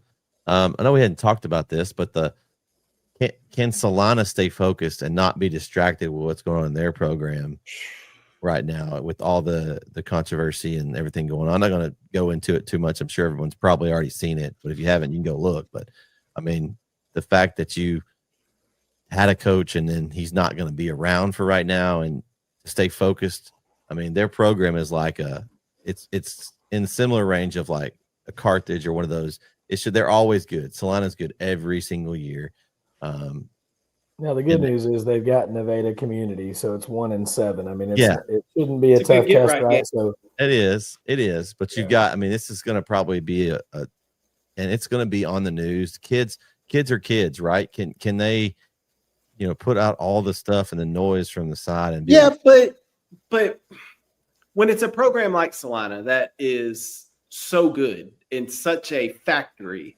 Yeah. I'm not saying the coach doesn't matter. Obviously, the coach matters. But when you're this deep into a season and you lose your head coach like that, is it that big of a deal when you've already played the majority of your season and now you're getting ready for the playoffs? Like, I think tradition is big enough there in Solana where the outside noise shouldn't affect them so much. So if this was Surratt in Carthage, you're saying you wouldn't be concerned? Concerned a little bit, but not like I mean, Longview it's kind of experienced. This is a different circumstance, right? Coach King has not been with the program at all full capacity this year with battling his illness. And so Longview has kind of been not as much Longview. They're doing well, but they've kind of Coach King's in those games. They probably still lose by 3 and a 3 and 4. Like, I don't know if like the coach, I'm not saying it doesn't matter. I think it does affect the game somewhat, but I also don't think when it's a team like Solana, I think they still have a talented enough team to make it back to Arlington for a state championship. Like, I don't think it changes their end. Yeah, and I still think it's Solana Kilgore, right? I feel like that's been that kind of the rematch has been there from the beginning of the year. That kind of expected it to happen, but man, it's unfortunate though. It is. I just hope. My hope is that this week's games fall my way a little bit more this week. Last week was rough. You and me both, because we're all picking the same games. as we kind of close up tonight, you guys have any final closing thoughts? So we'll start with you, Jeremy. Yeah, I mean, I think, again, this season, we talked about it every week, but it's gone by quick, right? And this is that part of the year where it's just super, super important, and it's crunch time. And but again, those things that you built early in the season, right? Those things that you've done early in the year, those things that you've worked toward, this is where those goals come in your hand, right? And this is that time of the year where it's all in your hands, and you got to play the games in front of you, and you got to get the wins. And if you don't, you might go home, right? And this is for seeding, and so there's so much on the line still, and it's an exciting time because it's district play. So I'm looking forward to both of our matchups. I think they're going to be great. Especially that again, getting to watch the Kagan Ash experience on Thursday is just such a special thing for a guy to be so talented and put up the numbers that he has when everybody knows he's going to get the ball. I think just as a testament to his willpower and his athleticism and his talent and his teammates' willingness to work around him, right, and to help him out. I think it takes, like you said, it takes the whole team. That line is really good. They've done a great job of opening holes. So, I mean, it's not one guy, and it never is, right? One guy can make a big difference, but he doesn't do everything. He can't hand the ball to himself, and he can't do all those things all the time. Can't block for himself. And so I think these are those moments where the team matters. I'm with you. I think that we've talked about it all season about, these games are going to matter. And when it comes down to these district games, these are going to matter and who's going to be doing what at what time. But now that we're 2 weeks left in the regular season, it's crunch time. I mean, we talked about the Chapel Hill Henderson game. That is a playoff game in week 10. Like, we have a playoff game Friday night. And I think a lot of games this week are going to be that way. Lindale Pine Tree is in a similar situation in that district. Like, if Pine Tree loses, then all of a sudden, and if however that Chapel Hill Henderson game plays out, Pine Tree could be on the outside looking in too. So, I mean, there's a ton of stuff that could happen this week with a lot of districts. And I think everything that we talk about this week is only going to be amplified next week when it really is the final week of the regular season. So I'm just looking forward to that. We're going to see I think we're going to see the best of the best in these next couple of weeks, teams that have everything on the line. Your season is on the line. We're going to see the best ball, I think, in these next couple of weeks just to get to the playoffs. And then it's going to get even better when the playoffs hit. But I'm excited, man. I'm excited for these next couple of weeks. I'm excited for this week's slate of games. I think we got some big ones. And to your point, Jeremy, about Kagan Ash, it's not just him, but it's like the Terry Bussey thing in Timpson. He's going to get the shine, and well-deserved. He is the best player on the field, but he can't do it alone. He's got a lineup there that's blocking for him. He's got 10 other defenders on defense that are helping funnel things to him so he can make those tackles. So it's definitely a team effort, but Kagan, it's an experience. It's the Kagan Ash experience, and I'm happy that, Brett, you finally get to experience it in person. Yeah, I'm too. I'm excited. It's going to be a fun week. And again, next week we'll be hammering down these districts. We'll know like scenarios like, okay, what's left, who's got to win, who's in, who's out, all that stuff next week. So make sure you come back next week, and we'll be starting to talk all about that a little more in depth as we get the playoffs. Even more will start next week. But that's going to do it for this episode of bEast from the East. For Mr. Resident OTKO Kyle Owens, Jeremy Diamond, I'm Mr. NETSN Brett Swinney signing off for the evening. And good luck in your pick'ems this week. And everybody have a great rest of your week. Good night, everybody.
The Northeast Texas Sports Network is dedicated on delivering the most entertaining sports broadcasts in East Texas.